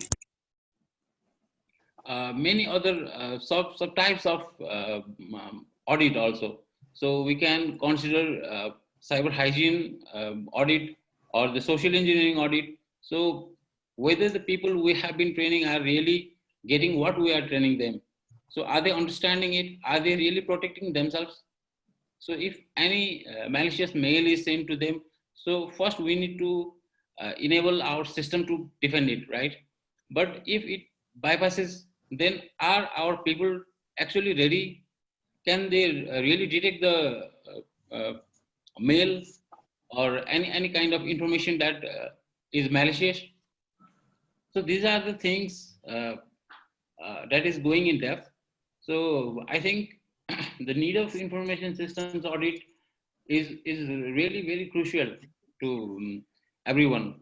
So from finding the technical glitches of the organizations, from knowing the processes, gaps in processes, and from knowing the technological implementations securely. So how we securely implement the technological system. So all these things are identified in the audit, and definitely if we identify all these gaps beforehand, so it is always a good sign that organization is progressing. And once we identify these things, it is always very easy for us to have the mitigation plan or to plan to respond any kind of systems. Thank you so much. I think I have covered the questions asked by our moderator. We'll be gradually going towards the depth. Thank you so much. Sure. Thank you, Naren sir. Thank you so much. So what I can summarize from your saying is, so now the Nepalese organization are in the practices, and definitely they are preparing for something better. So sector since 10 years. So can you just make me clear that the IT companies or the electronics users are now somehow more familiar with the IS terminologies, and they are getting prepared for the future tomorrow? So is this the question to me? Yes, sir. Okay. Definitely people are more aware these days, but it's just a beginning. Okay, so we need to understand lots of things. So we need to understand our children who have been using those technologies, who have been using different social sites as well. And then, so as a general people, me, myself, who is working for some other companies, okay, so what should be my role in protecting the technology, and how my weakness or how my how do I say it?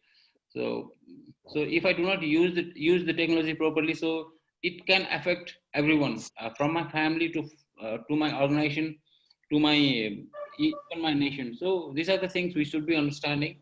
The process of educating people is going on, so it will definitely take some time. But everyone I can see these days, each of the organizations, each of the regulators, and even from the national bodies, they are really focused towards awareing people and making the cyber hygiene,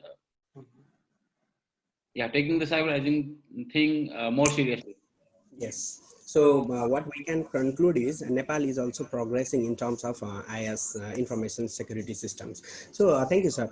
In this panelist, we have Pradeep Nepal sir from Nepal Bangladesh Bank. And yes, in today's context, the entire technology has been grown up in terms of banking sector. And within this lockdown period, definitely the Nepalese people have been using, and they are aware with the internet banking, internet mobile wallet, and something like that. So as to want to put a few questions to Pradeep sir. Pradeep sir, first of all, I'd like to welcome to this session. Thank you so much. And thank you for having me here. Thank you.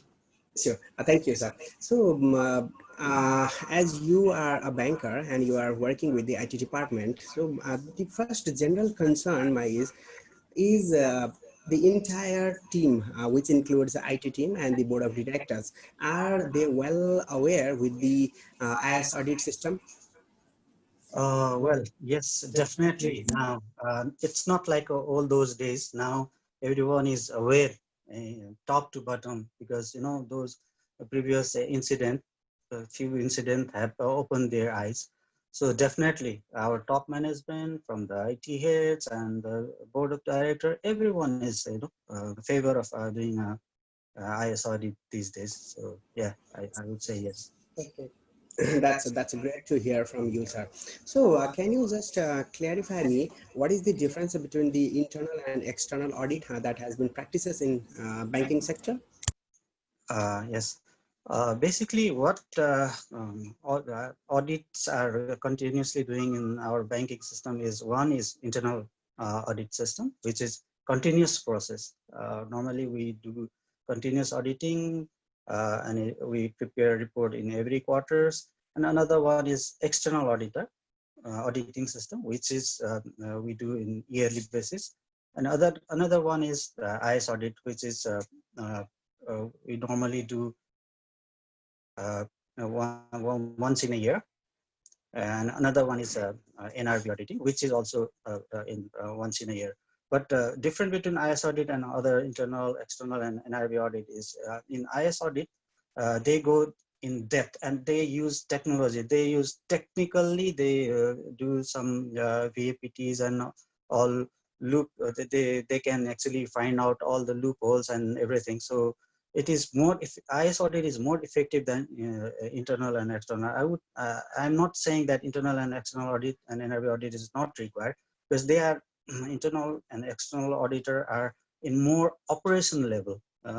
Yes, they find out like ATM frauds and maker checker properly handling or not, operation IT operation is properly handling or not. But in IS audit, they go more depth. So after getting an IS audit report, we can improve ourselves a lot, because they actually clear up the scene, where we are, where we are going wrong, all sort of thing.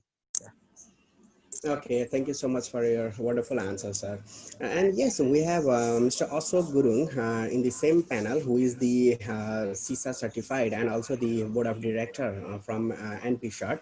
So I'd like to raise one question to Ashok Gurung, sir. Sir, just Pradeep sir has told that he is entertaining, but their company is entertaining both the internal and external audit. So becoming an lead auditor, would you mind to please clarify what is audit process and how do you feel the closeliness and practices in the common banking sectors? So what are the practices that has been going through? Oh, thank you, sir. Thank you, sir.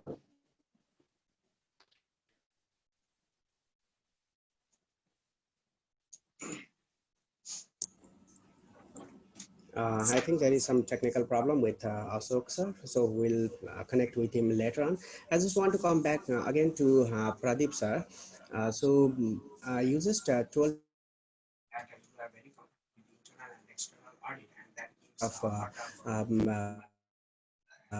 hints or some examples how you have been affected, or where are the loopholes and what are the vulnerabilities. So is IS audit very important in the banking sector only, or do you feel that IS audit is important in the each and every aspect where there is an electronic? I would say not only electronics, because it's doesn't matter where you are. Everywhere, I mean, let's say we are secure inside the bank, but we are connected to so many things. Even customers are connected. I mean, ATM are connected. I mean, mobile banking, internet banking. We have so many payment gateways. All those sectors also have to have a properly IS audit I think, because it's being a safe side on only bank side. Bank is being a safe is it doesn't work properly, because ultimately we are connecting with, maybe in Nepal context, we are connecting with the NEFT, NCHL, probably mobile banking provider. All those also has to do their IS audit properly, so that we whole ecosystem, whole cycle will be secure. Okay. Yes, and we have one more panelist, Mr. Naresh Lamgade, who is also the young entrepreneur in terms of software development ideas and innovations in terms of bug-V. So I just want to learn and listen a few more things from Naresh Lamgade about the bug-V. Naresh, welcome to the session. Okay. Thank you so much, sir. Hello? Hello? Thank you. Can you hear me? Hello? Hello? So an entrepreneur and you are working with the software things. So please, can you tell me what are the bugs, and please elaborate what is bug-V? Okay, sure. So can I share my screen? Yes, sir, please. Okay, can you let me?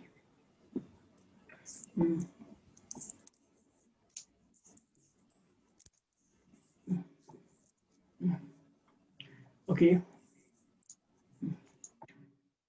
Can you see, guys? Hello? Are you able to see? Yes, sir. It is visible. Okay, so I'd like to give you guys a brief introduction about our new product, bug-V.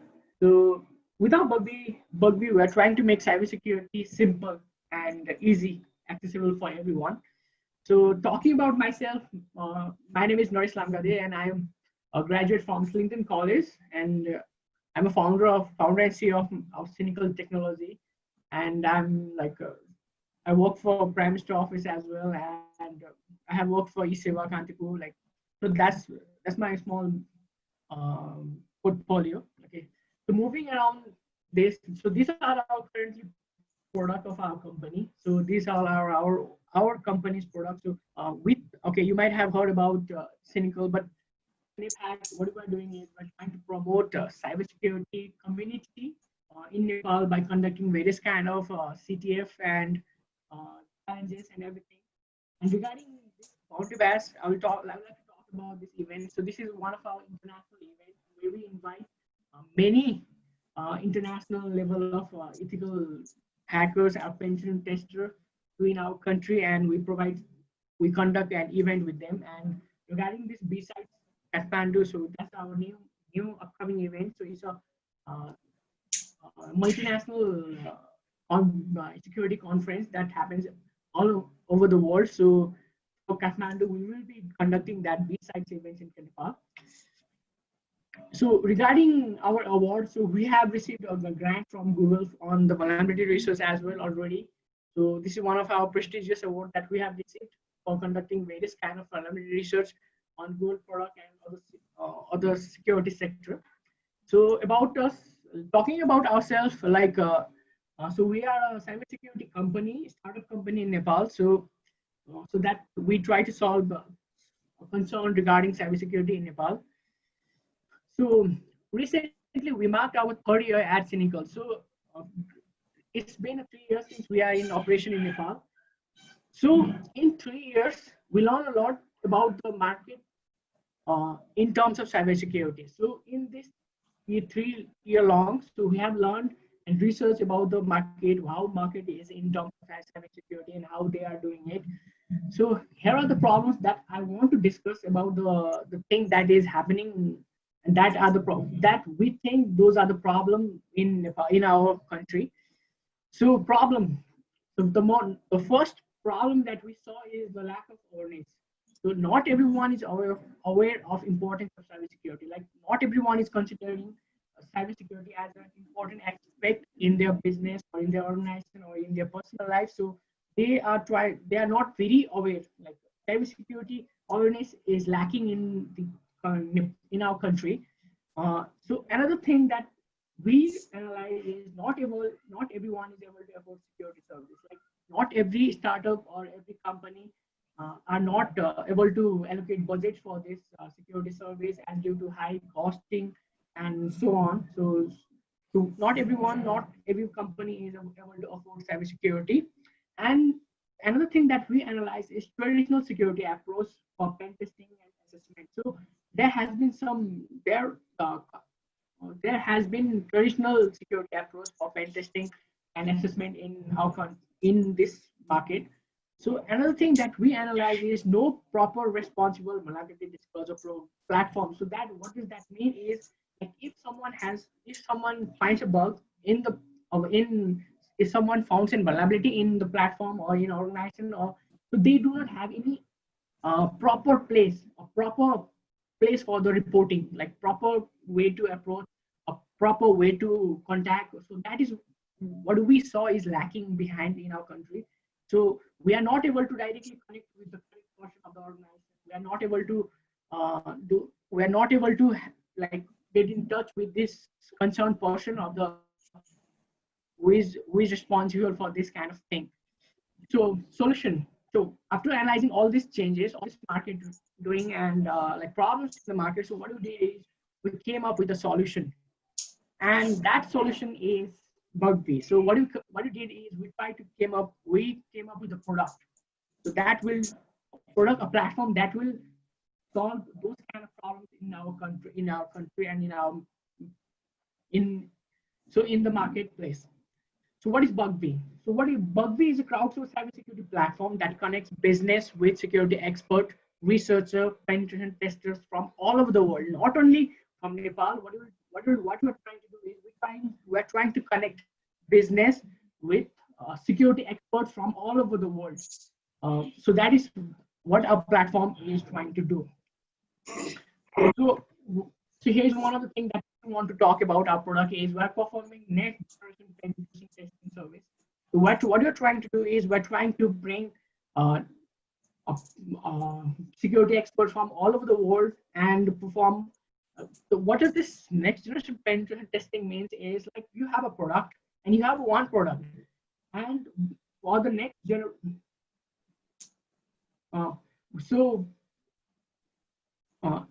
Hello, are you able to hear me? Hello, everyone? Yeah, you are visible and audible. Okay, thank you. Okay. So what we're trying to do is we're trying to bring next generation pen testing service. So what happens in next generation is, like your product or your product or platform or application is anything that will not only be tested by one or maybe a certain number of people, but this will be tested with a brilliant mind from all over the world. So what we're trying to do is here, so we are not only using one person. So your product will be tested from all over the world with a different kind of mindset, with different kind of level, and that you will be getting in this platform. So you don't have any barrier of like international people or like all over the world, like security expert from all over the world can perform a test, maybe on the product or that on the organization that you are doing it, that you are in. So why choose Bugby? So what is the main thing about our Bugby is why choose Bugby is one of the things is discover vulnerabilities. So with this next generation service, what we've done is we can uncover hidden vulnerabilities.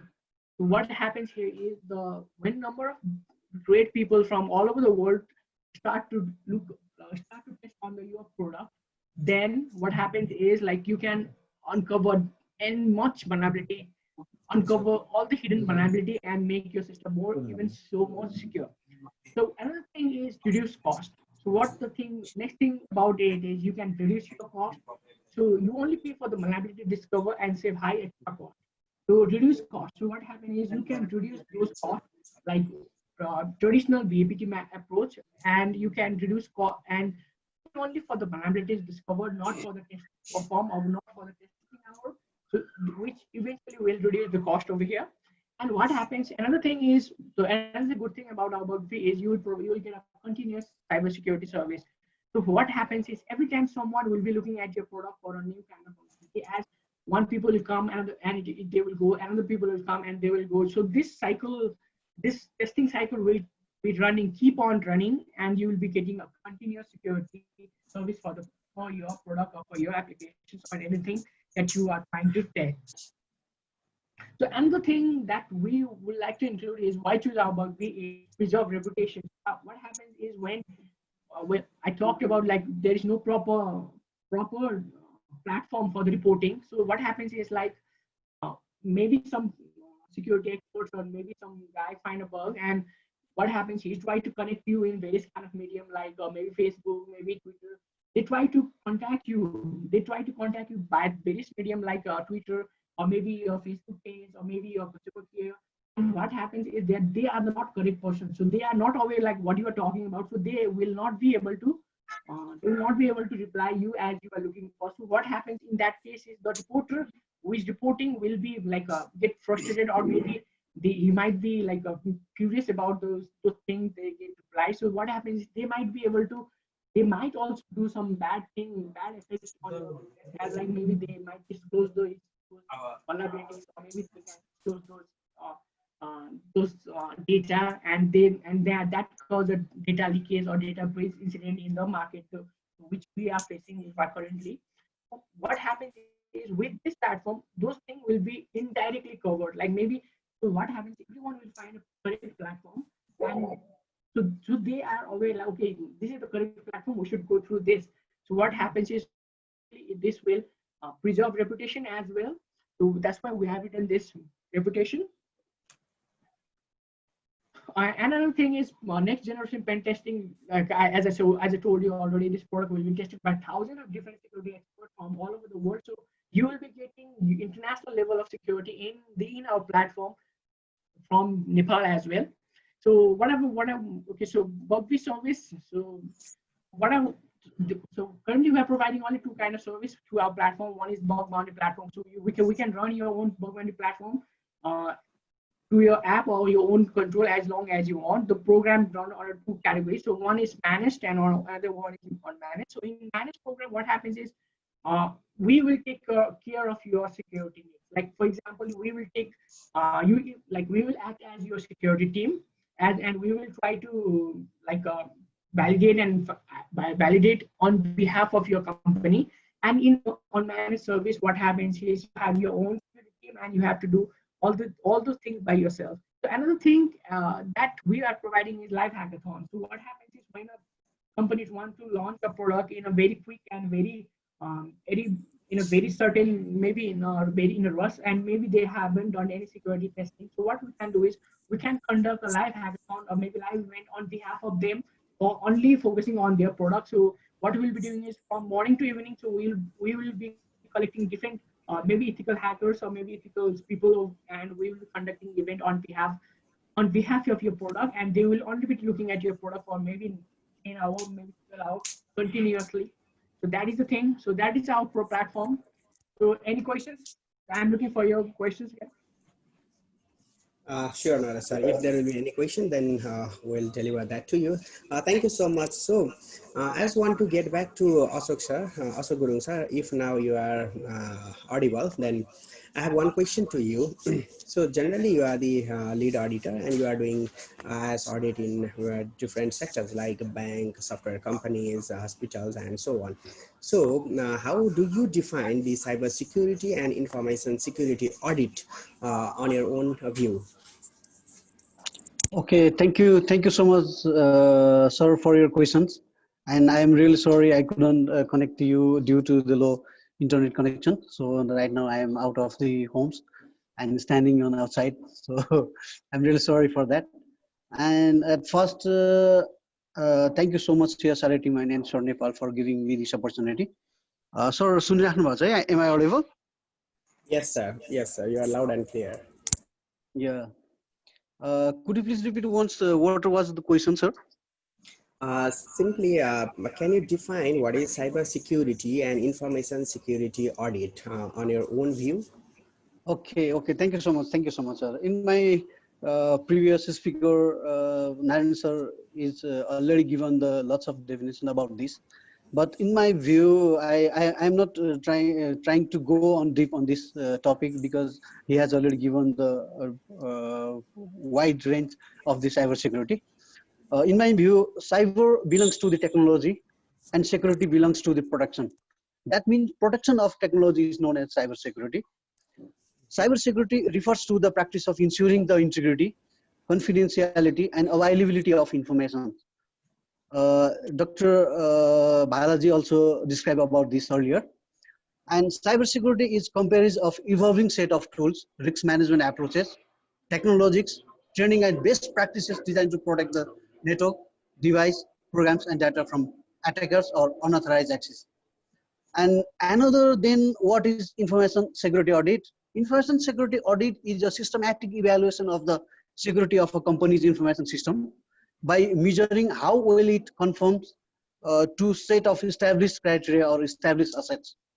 So a careful audit typically assesses the security of the system's physical configuration and environment, software, information handling process, and user practices.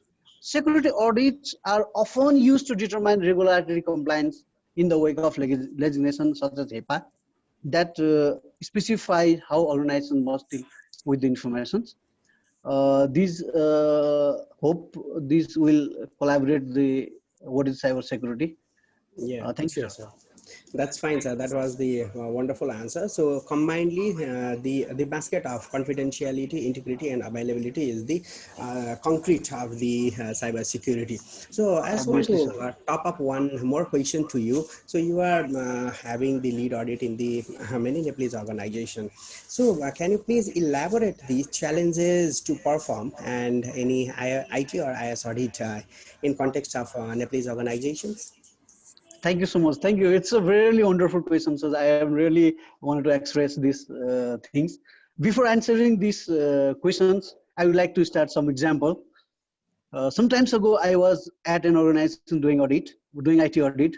There, I asked them for their organization IT policies, and they gave me around 20 to 25 policies. Let's say about passport management policy. It was clearly mentioned all the possible parameters to create a strong password, like upper cases, lower cases, length, symbols, and numbers. Also, the password protection policies were there as well. However, no such policies were actually implemented on the password, neither the length nor the combinations to change the interval rules. So what was the policies that were written on documents for? Is it only to show to the higher authorities or governance bodies? It definitely was only for sake of formality. I think so. Then what is audit means is to check guidelines, policies, and determine the gap as a compared to that of actual implemented rule. But if no policies documented are implemented in field, then what gap analysis can we do? So such kind of problems has been seen in organization. On the other hand, I have found lots of organizations has implemented the IS audit in different intervals, and they have audit reports too. But the problem is in the execution. They did not do any kind of executions. They do, but they completely done any kind of execution, which was found in audit report. It's problem of every organization. So I would like to humble request to all organizations to focus on execution. Execution is the must. And another thing, organization should formation the IT security team also, which can take care of organization actual IT security posture. If the incident can happen, first level of action can be reviewed by the team. So we have suggested as well. So now in the context, Nepalese organization is getting quite aware about the IT security. It's very appreciable things. NRB has issued the guidelines to do audit once in a year. And recently NTA has circulated the guidelines. It's very good things. And day by day, Nepalese organizations are being quite aware of IT security, sir. It's a contest of Nepal, sir. Thank you, Ashok sir, for elaborating yourself. Definitely, we have Naran Koirala sir and Pradeep sir who are undertaking all this responsibility as an banking sector and from the consultant sector. So I'll get back with these questions to them as well. For now, I'd like to welcome Mona Nachon Gopaju ma'am. She is the consultant of Monal Technology. Mona ma'am, welcome to this session. Namaste. Namaste, ma'am. I hope you are doing well. Yep. So, ma'am, so as you are listening to the other panelists and we are discussing on the IS audit sector, so beginner and consultant, I have one query regarding the two panelist question, whereas Pradeep sir is confirming that we do not have any issue with the auditor and we are very prepared with the internal and external auditor. That gives us the feedback and we are trying to accommodate and solve those issues. Whereas Ashok Gurung sir claims that still there is a lot of problem challenges, and yes, they do have IT policies, but that policies is just in the cupboard. They are not working with IT policies. So as being the consultant, would you please find and show us the gap between the IT auditors and the Nepalese organizations? Nice, sure. Thank you, Sumanji, for the question. So I've been in this field, in this IT field from last 15 years, where I started my journey as a developer. And then just giving my background, that time when I started 15 years back, I didn't used to hear anything about security, to be very honest. It all used to be, okay, there's a product there and things. The things were not happening on the cyber side. There were not much attacks. There was nothing being heard in the social media. But now, coming to this time, the audit process, as you can see, this started in 2016, the mid of 2016, when all of this other thing internationally, globally started. In Nepal also, if I remember, like also around in 2016, lots of websites were being hacked. I think there was an incident where 200 websites were being hacked in 2016, and coming to 2017, where 58 government websites being hacked, and then 17, this bank has the SWIFT has everything that's happened, which was followed by 2016, which was there in Bangladesh bank has the same malware being used in 2017 in Nepal, in one of the bank in Nepal for the frauding and other attack. Then coming to that, then came 2018 and 19 and now 20, the WannaCry attack and lots of data breaches and all things happening. And I can see lots of activity in this Nepalese community. Actually, I think from 2017-18, where lots of conferences like this are happening. And also being working for this cybersecurity product for last 8 and 9 years, I can say that, yes, few years back when I was calling these kinds of conferences and I was asked a question like that, there was very less awareness on what the cybersecurity is all about and what is the difference between information security and cybersecurity. All the IT personnel, all the computer engineer being treated as, okay, they should know all about cybersecurity field, and auditing and everything being also on the side on whether it's required or not, can we afford that or not? Because I've heard earlier session as well, because the need is one thing and affordability is the another thing. Let me give you an example. If we purchase a laptop, it could cost maybe $150, $100. And if we are purchasing antivirus, maybe it could cost $30, right? So shall we invest on that or not? That's a question to every organization, every small organization, every big organization. Similarly, currently we are working from home. And in that case, what are the things that we can afford or should afford, or what are the risks we are taking on the behalf of organization when we are working from home? Are our firewall or the routers that we have in our home are good enough to protect all the cybersecurity threats that exist in this community? That's one thing. So lots of things like this are happening, and we definitely need to be prepared on all of this cybersecurity arena. And in this term, when we are asked a question is Nepal good in terms of cybersecurity, or are the audits that we are doing good enough or not?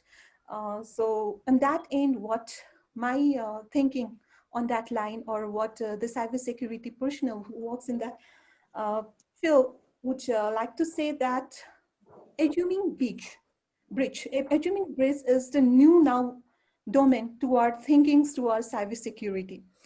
Because currently we are always talking about, okay, why we are doing audit is we need to prevent again the cybersecurity, we need to control, and we need to mitigate if something happens in terms of the cybersecurity arena and so on.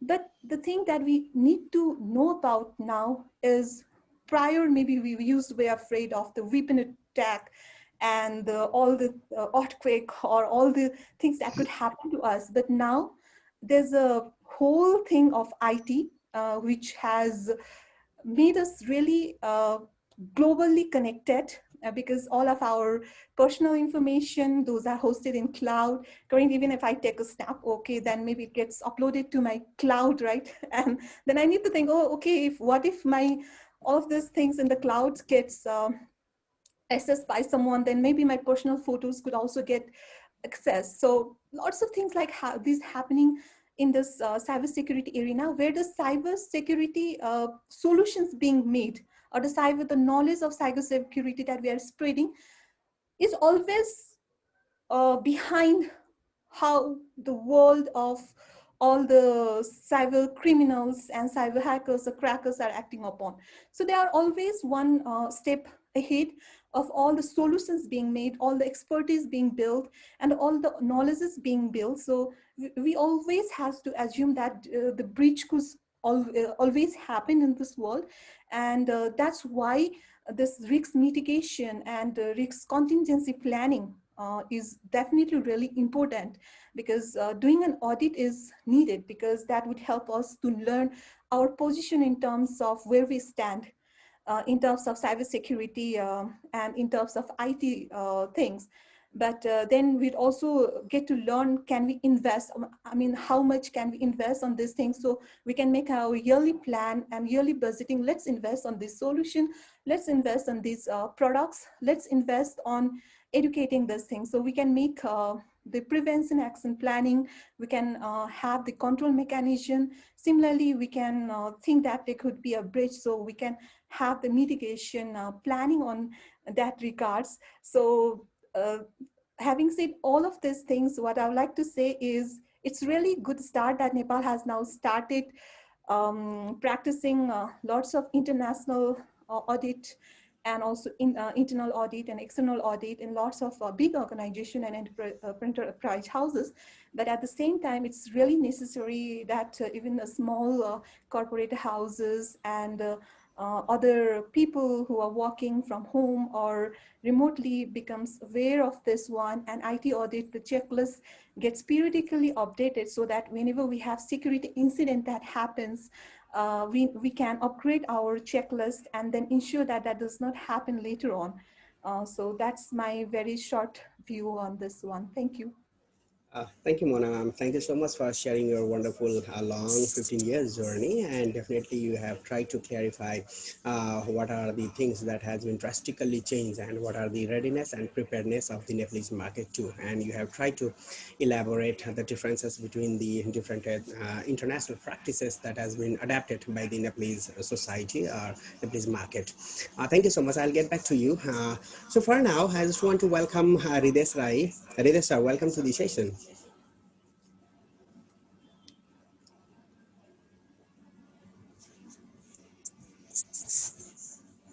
Ridesh sir, are you with us? Maybe due to some technical problem, Ridesh Rai is not with us. I'll get back to him. I again want to get connected with Mona ma'am. For now, Nepalese market are trying to adapt the Security Operations Center.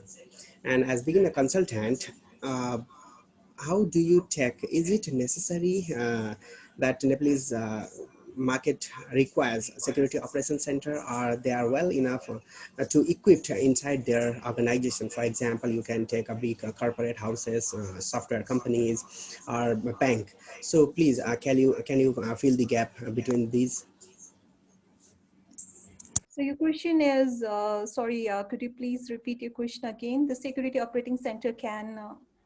Yes, now security operations center are emerging in Nepalese market, and to transfer the risks, I guess the corporate companies, software companies, bank are giving a lot of business to them. Is it necessary to have security operations center individually, or these corporate organization can have them in-house? What I would like to add upon that is definitely it depends on the capacity, capability, and your resources, your time, and also your investment. So these all parameter would impact on that because having an engineer in a company or an IT personnel in a company does not mean that your IT personnel may have all the information that is required. So in that context, yes, definitely, I'll not say is it shock or is it other things that you'd like to have, because there are various, or there could be various alternatives, right? Because I've also just now read this about one of the solution being made, right? So there could be lots of options. You could facilitate your employees by having, giving your employees some solutions by which all the things can be done in your organization if you have the capacity, given that you have the human resource capacity in your organization. But that's real, because in the context of Nepal, not only the individual organization, but if I just think about the overall Nepalese community, the sources of people working in cybersecurity is really less. So that's why it looks really difficult to have those information entirely in one organization. So that will make you require, depending in some other vendors or software or experts. That could be a need. However, it also depends on how critical or critical infrastructure you have. If you are a simple small scale organization, maybe you can just use some product and services. You buy it online. It could be national, it could be international product. You buy it online, get a service, and then just run different kinds of things. So for me, I would not say it's mandatory, because there are lots of options available, but having to know the what is the position of your security in your organization, and having a proper IT policy, and ensuring that that IT policy is being properly followed, ensuring that these kinds of parameters by doing various internal and external and other kinds of simple audits and taking expert advice is always very helpful. That can be national, that can be international as well. Thank you, ma'am. Thank you so much for your wonderful sharing. And now I'd like to welcome Ridesh Rai, sir. Due to technical problem, we could not connect before. Ridesh, sir, welcome. Hello. Yes, Ridesh, sir. You are loud and clear, sir. Hello. Yeah, thank you. Thank you, Suman, sir. How are you, sir? Yeah, I'm doing good, sir. So since the starting of the program, we are talking about the IS audit, and as being you are the part of the cybersecurity and the auditing part, I have one question to you. So before moving towards the audit process, so generally auditors or the consultant used to prepare an objective. So in the very grassroots terminology, please would you mind to elaborate what are the objective of having an IT audit or IS audit in any organization? So, this is very, static question, and I have very static answer on this.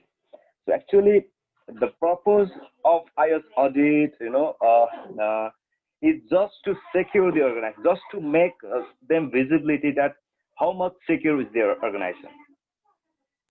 If I have to say in one line, then I would prefer to say this. Okay, to secure the organization, so that is the basic objective of the IS audit.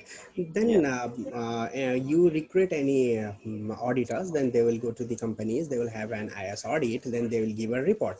So now please elaborate then what to do after audit. Yeah. So I heard that this our Ashok sir also told something about this thing. Just like there, if we went in any organization, if I am in any organization, there is some the policy, IT policies, IT guidelines, and they already have that types of things. But yeah, actually I am 100% with Ashok sir, that the main problem in our country, in Nepal, is that the implementation problem. So we have all those things. We all have the management will have the very good routers, very good firewall security appliances, very good servers, and becoming that also due to the implementation, lack of implementation in security perspective, all these types of attacks, these types of hacks are becoming here. So after when we recruit any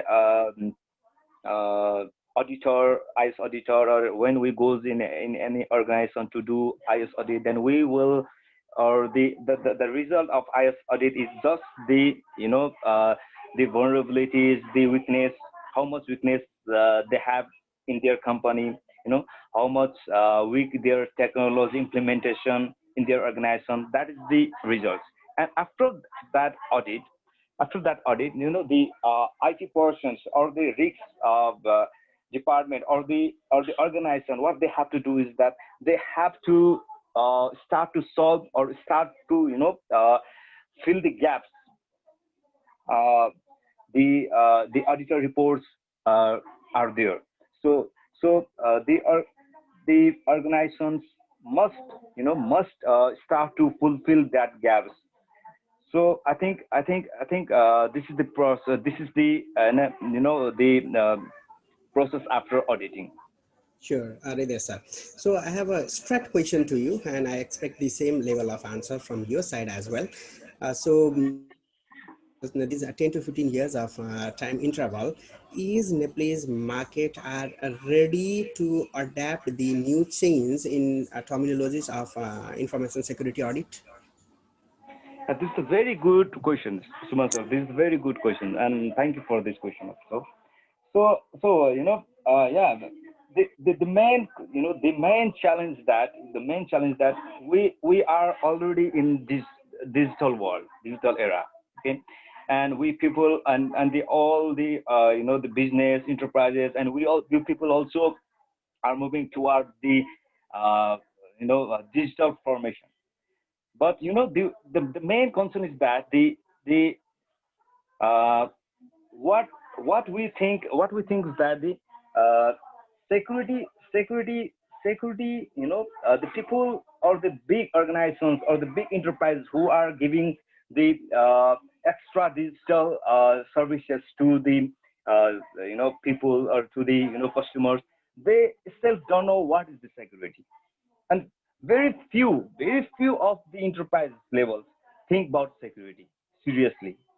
No, otherwise, more of the enterprises, more of the banks, they are not so much clear about the security. They just think if we go there, if we went there, and if we talk about security, then what they think is that the security is just in technology. But we but I don't believe that security is just in technology. Security is all in business. It's in every aspect there is security. There must be security. So what I believe is that the we Nepal, Nepalese are also in the digital formation process, and we all are going in digital form with digital era. But we are not so much clear about the security perspective. So what I believe is that the first of all we must make the people aware about security. What is security? security is not the concern of IT only. It's the concern of business. It's the concern of each and every people who use, technology.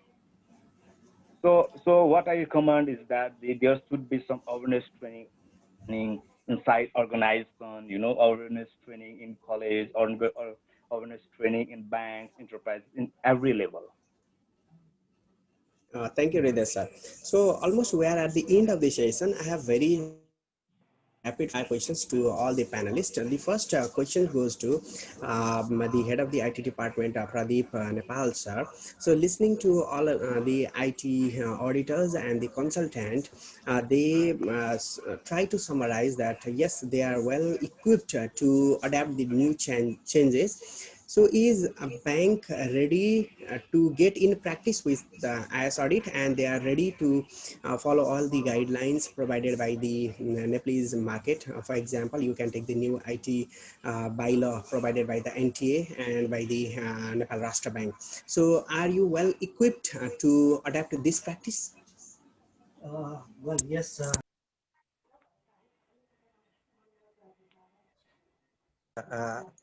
Thank you for the question. I would not say it's 100%, but yes, we are ready. In my personal view, IS audit is not, have an agreement with one audit company, get signed, and have an audit for 1 month and get a report, and we start, the auditor will come back for follow-up auditing next year, and you have done this, you haven't done this. I think IS audit should not be like that. It should be like continuous process. I mean, probably whole year. The audit, IS audit should be with their customer continuously, maybe probably doing VAPT in every month or every 3 months or something like that. And the other point just now, I think Ashokji raised that normally organization has one policy put aside, and the implementation is, I don't know, nowhere, nothing is happening. So I think that is where IS audits come to the picture, isn't it? Correct me if I'm wrong, but whenever if there is any flaws or any differentiate in policies and implementation, that is the point IS audit should come into the picture, isn't it? That's question to you. Okay, thank you, Pradeep sir. So my last question to Mona ma'am and to Naran sir. First, I'd like to ask to Mona ma'am. So listening to all the panelists now, please just answer in one single line. So are the Nepalese organizations are ready to adapt the audit practices, and they are ready to adapt all the resources? I think it will take some time more. But that's my honest answer. But we have very better. Okay, so in your point of view, we are progressing, but it will take a bit longer time. So maybe 5 or 10 more years. Naran Koirala sir, same question to you. Is the Nepalese market ready to adapt these practices, and they are ready with ready for these things? Thank you so much, sir. So, in my opinion, so Nepalese organizations have already started moving towards better cyber defense, and regarding audits and then pen test kind of thing, regarding the incident response and everything, incident management plan and everything. So they are quite ready. So it is not only the problem of organizations in Nepal, but the global scenario is same. Okay, so a few of the organizations, they need some time, but major of the organizations, corporate organizations, banks, corporate houses, the telecom sectors, they have already started moving into the better cyber defense position. So I think it's good. We are a bit slow, but we are going good. Thank you so much. So thank you so much to the all the panelists over here today. Thank you so much for a wonderful sharing.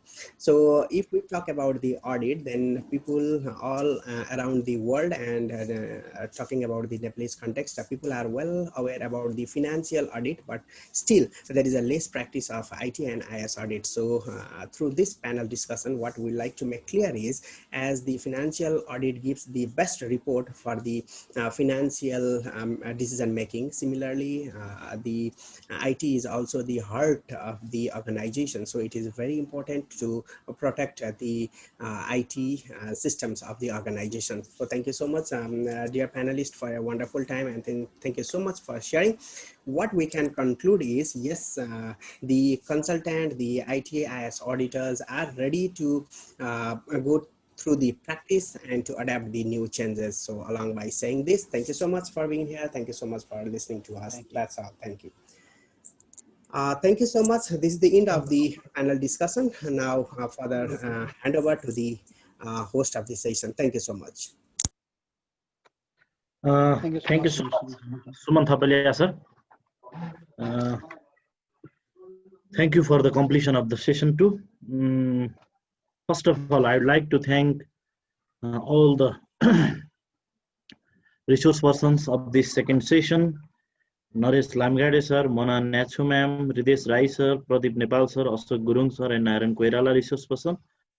Thank you so much. And similarly, I would like to thank Mr. Suman Thapalia for the well moderation of this session. Thank you so much for your wonderful contribution for the success, grand success of this second session.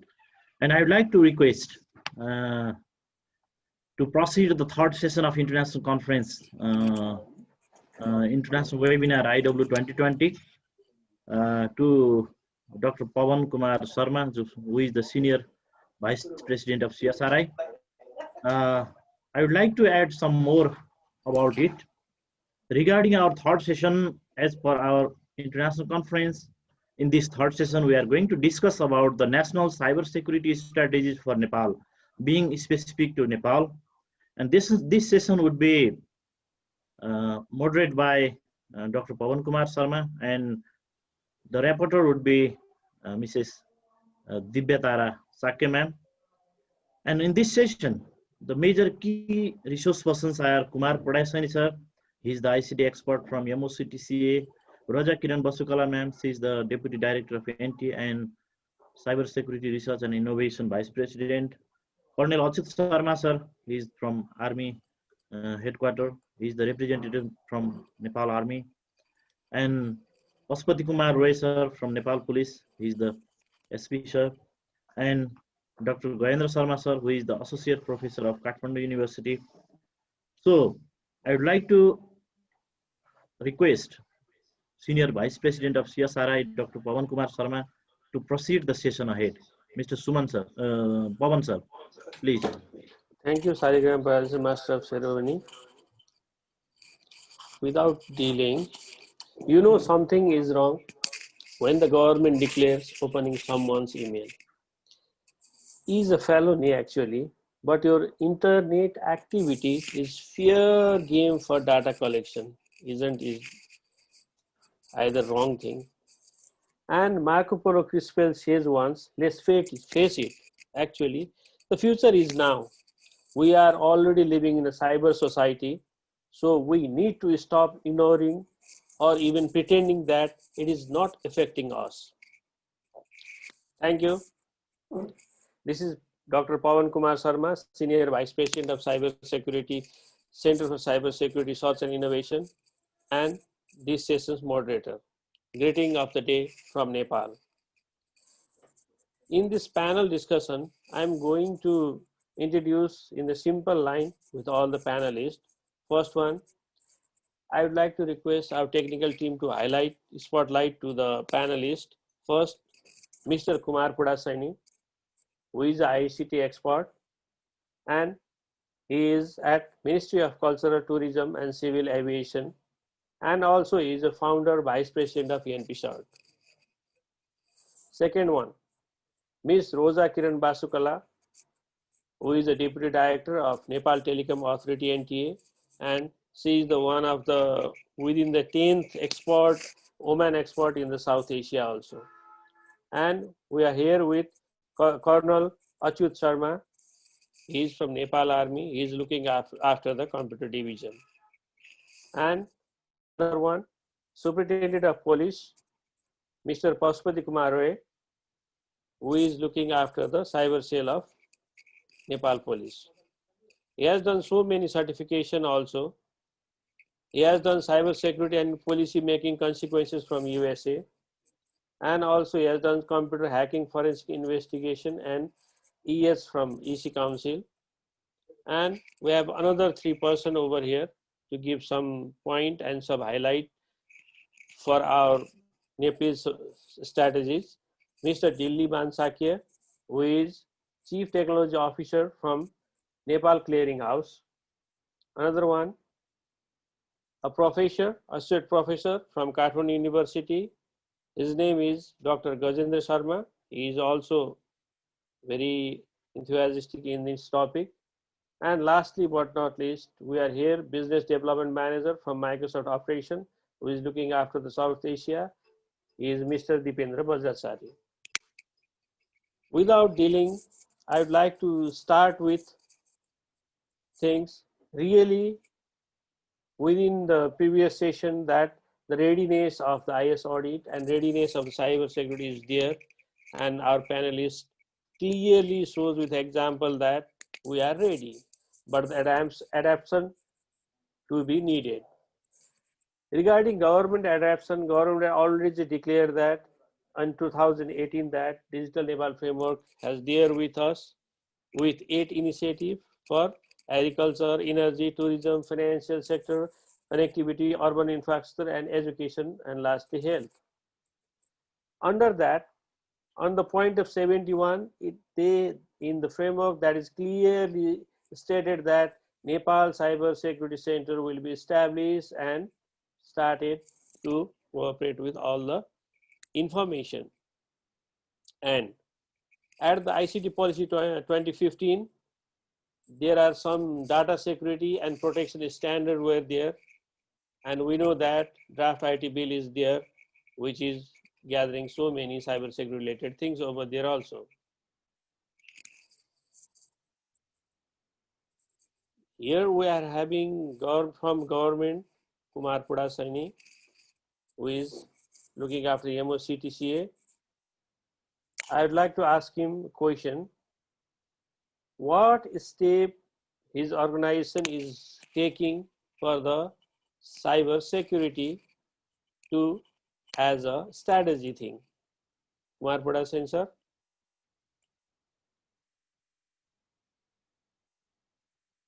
Your mic is not on, sir. Will you please put on the mic? Thank you. Thank you, Dr. Pawan. Thank you, entire team, for providing me an opportunity to speak in this event. I represent the Ministry of Culture, Tourism, and Civil Aviation. It has not been a long way, just 20 days back. So I was invited by ministry itself to join him and support him to guide him towards ICT activities, to consult him. Representing the Ministry of Culture, Tourism, and Civil Aviation, and regarding my work since 20 days, what I found is, and what we are doing actually is, we are basically starting with the initial momentum. Initial momentum in the sense is cybersecurity is not the process. It's not the product that you buy, it's a process. Cybersecurity should be thought of as a process. And it should be taken as a multi-stakeholder approach, because cybersecurity is always thought as a technical issue, and I, as an expert, basically recommend ministry regarding that cybersecurity is not a technical issue; it's a business issue. It should be taken in a multi-stakeholder approach. It should not be taken as a technical point only, because when you talk about cybersecurity, it should be taken on 4 points. It should be taken on people perspective, process perspective, vendor partner perspective, and technology perspective. So within short period of time, I think, and direct consultation with ministry itself, I try to convince them that cybersecurity is not the product that you buy, it's a process. It's a continuous process that we need to follow. Thank you, Kumar sir. Really, in the first session, we feel that the leaders are aware of the cybersecurity and all, and they know that the policy to be strengthened. Definitely, like you people, consultant people will be the highly integrated to these kind of things. And I'll move on to the Pashupati Ray sir, who is SP over in Nepal police. And we come to know that from so many countries that if the cases will not clear, the Nepal police will be requested to come and check the cybersecurity forensic thing. Means our Nepali fraternity of the cybersecurity from the police perspective, it is very highly equipped. Pashupati sir, what is the procedure you people are following to doing the cybersecurity kind of thing? Is there any framework, and what sort of procedures you people are following? Yes, Pashupati Roy sir.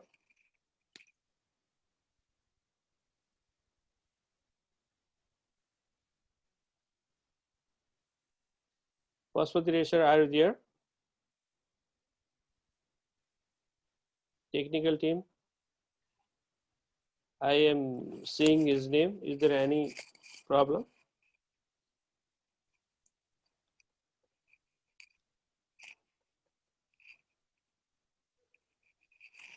Okay, I'll move forward.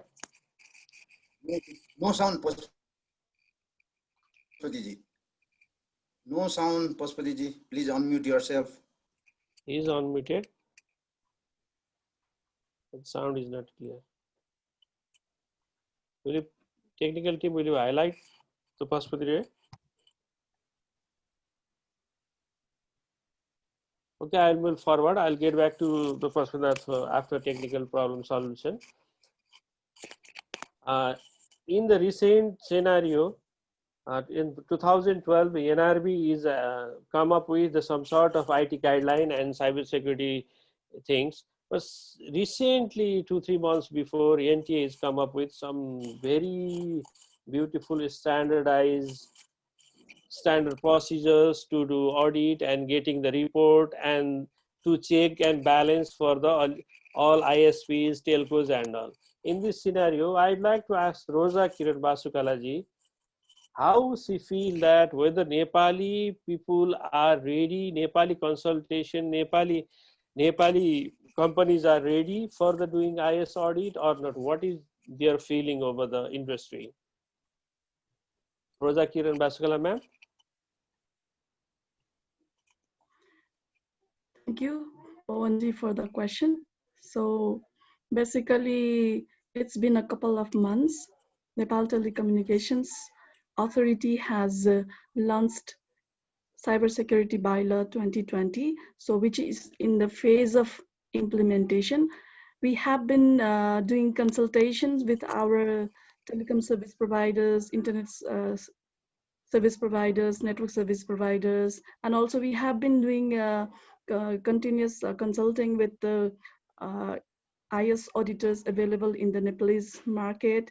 We have been consulting with the cybersecurity consultants available in the market. So while during these consultations, what we have found is Nepal is moving towards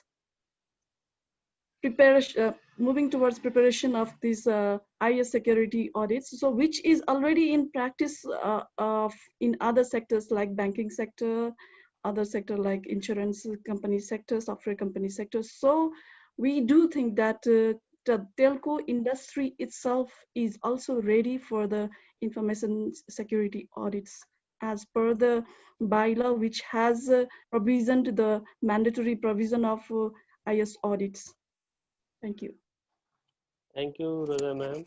Really, we are appreciating that you people's work, and definitely other industry will also go ahead and come up with some solution and framework and all. Then the Nepalese framework will be strengthened and all.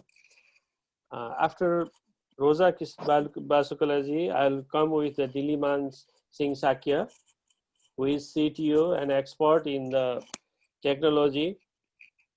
Dili sir, will you please open your mic and video also possible? Yes. Thank you. And regarding the online payment and all, you people are the one gateway that every transaction will be routed through you. And what sort of cyber security, data security, or flow security problem you people are facing, which need to be addressed by the government to strengthen the strategy for the cyber security? Thank you for the questions. Before going to the problem, I would like to highlight some of the points that we need to have in place through the government sector. Before going to the requirement of the cybersecurity need, the baseline, that legal basis that should be in place. For this, the national national cybersecurity directives or some kind of bills that needs to be in place for as a security framework. Based on that framework, we can actually make the process clear. And once after having the legal framework in place, then we can allocate some government entity or some other the private partner, public private partnership entity to have that particular tax to be carried ahead. Who can actually make some guidelines, SOP, so that the what can be done later on based on the issues raised. Right now, what we have lacking is if there is some information security risks or some events is triggered, then we don't have any particular defined agency whom we can actually ask to look on the issues, authorized body to take over all these issues ahead. So these are the missing items that we need to address at the first point.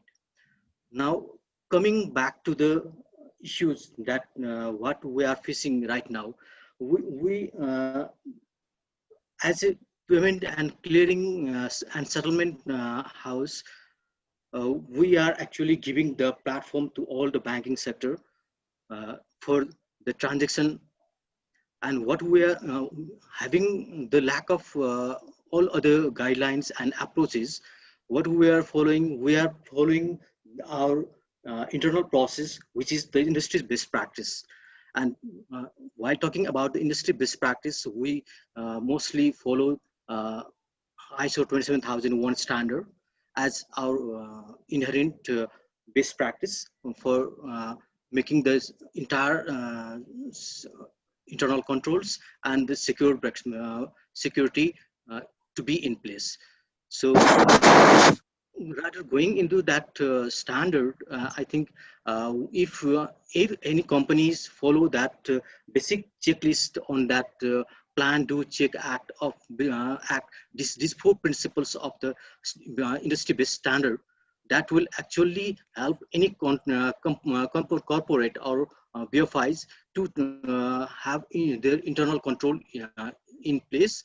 And based on that, we can streamline everything in the right direction, including the clarity on the assets that we have, that informational assets, that first we need to identify what is in our organization. Then after having the clear visibility on that informational assets, what are the vulnerabilities that we need to that is there on that underlying assets, then we can have the appropriate risk assessment. That is a part of identification. After having that identification, we can go for that prevention type of controls, that actually technology push how we can actually prevent those vulnerabilities and risks. These two things are once in place, then we can have that monitoring kind of things that will actually we analyze what is actually going on after having the implementation in place, whether all those implemented controls are working or not. Those things we keep in place. Even after having that monitoring in right place, then we can actually identify whether some incidents are going on or not, if there is some spikes are there or not, then these risks are actually triggered or not. Then we can convert this incident as a learning for the next level. So we can prevent this. We can have casual analysis on this. We can have root cause analysis on this, and then we can make this as a lesson to the next level. It will not occur again. Hence, we can make our entire process in place. And the last thing, what happens is, even if the incident is happened, another one gap we are seeking here is, if the major risk is there, major damage is done, information security was lapsed, then the appropriate forensic investigation kind of thing was not there in the police market. So that actually needs to be there in place, and based on that, the recovery part will actually be the last step, where we actually recover after having that damage, and for that is only the portion left where the recovery will make the informations available, and the service will be appropriately delivered again. So in this context, in overall process of this cybersecurity arrangement, the most important thing is the legal basis that needs to be there, and after that, into the coverage, that the 4-5 steps, and that around the 4-5 silos that I have just talked, these are to be covered in that security frameworks, and that one certain agencies who can actually handle all those things, which can deliver what compliance to be there, what security need to be implemented, what kind of that awareness and training kind of thing to be there in the market. This way we can actually cover up all those issues and resolve. So the lacking part is we should have the legal framework first in place. I think I have answered your questions. Yes, yes. The lack of legal and even lack of forensic lab is there in the view of Dilli Mansaki, sir. And they have good practices for the ISO 27001 also, and they are working on the PDCA cycle for their ongoing operation. Yeah, it's a very international thing. Means we are in the practice, definitely it's fruitful and it's going on. In this situation, we have just Nepal Cybersecurity Center solution established by the government of MOICT. Actually, they have what is the purpose of creating that Nepal Cybersecurity Center is that it has to provide advice and support for the public and the private sector how to avoid computer security threats. And also the primary focus is that protecting critical national infrastructure and also assisting business and citizens in protecting their own systems. Means government has already started so many things, but it takes time to fully operate and all. Deependra sir, are you there? Deependra Bhadracharya sir, are you there? Yes, I'm here. Yes, okay. In this situation, Nepali situation, government is protecting their assets and all, So many times in so many platforms we heard that pirate systems are there in Nepali market. These sort of things we are hearing that.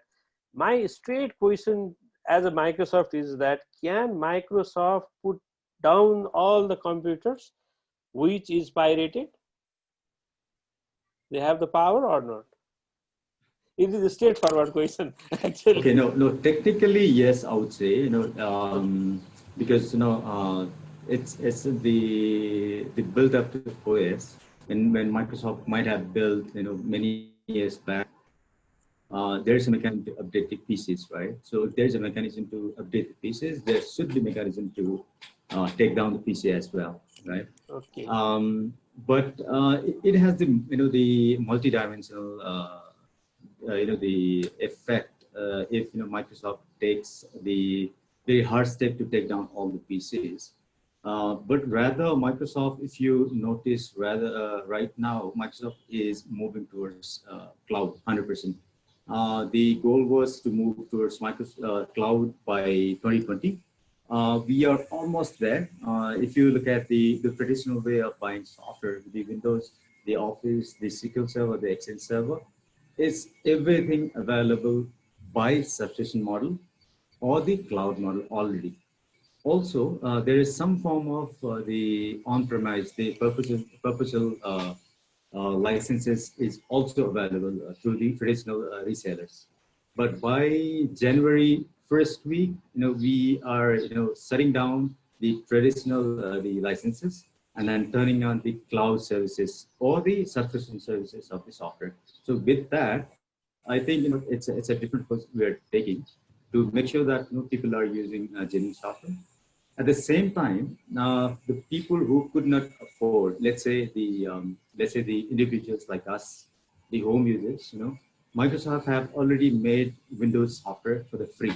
You don't have to buy. I think many people are not aware. Windows Home is free. Now it's built in, and you can definitely ask with your hardware vendor to ship us with the OS, which doesn't cost anything right now.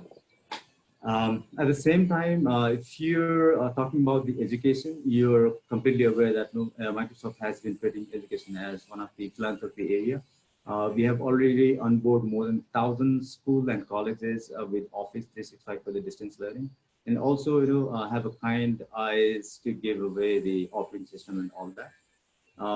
At the another hand, we have non-profits where they do not make any profits. So even those areas we are doing drastic discounts on the some of the operating system like Windows, like 80%, up to 80% we are doing a discount. So that's the the new approach of Microsoft to the make sure people are secure and they're running in the secure environment. Yes, sir. Thank you. Does that answer, sir? Thank you, Dinesh. Yeah. Pashupati sir, are you online now? Pashupati Roy sir, SP Pashupati Roy sir. Yes, Pawan sir, I'm online. Okay, good. Can you hear me? Thank you. Thank you. Previously, we were talking about that in the cyber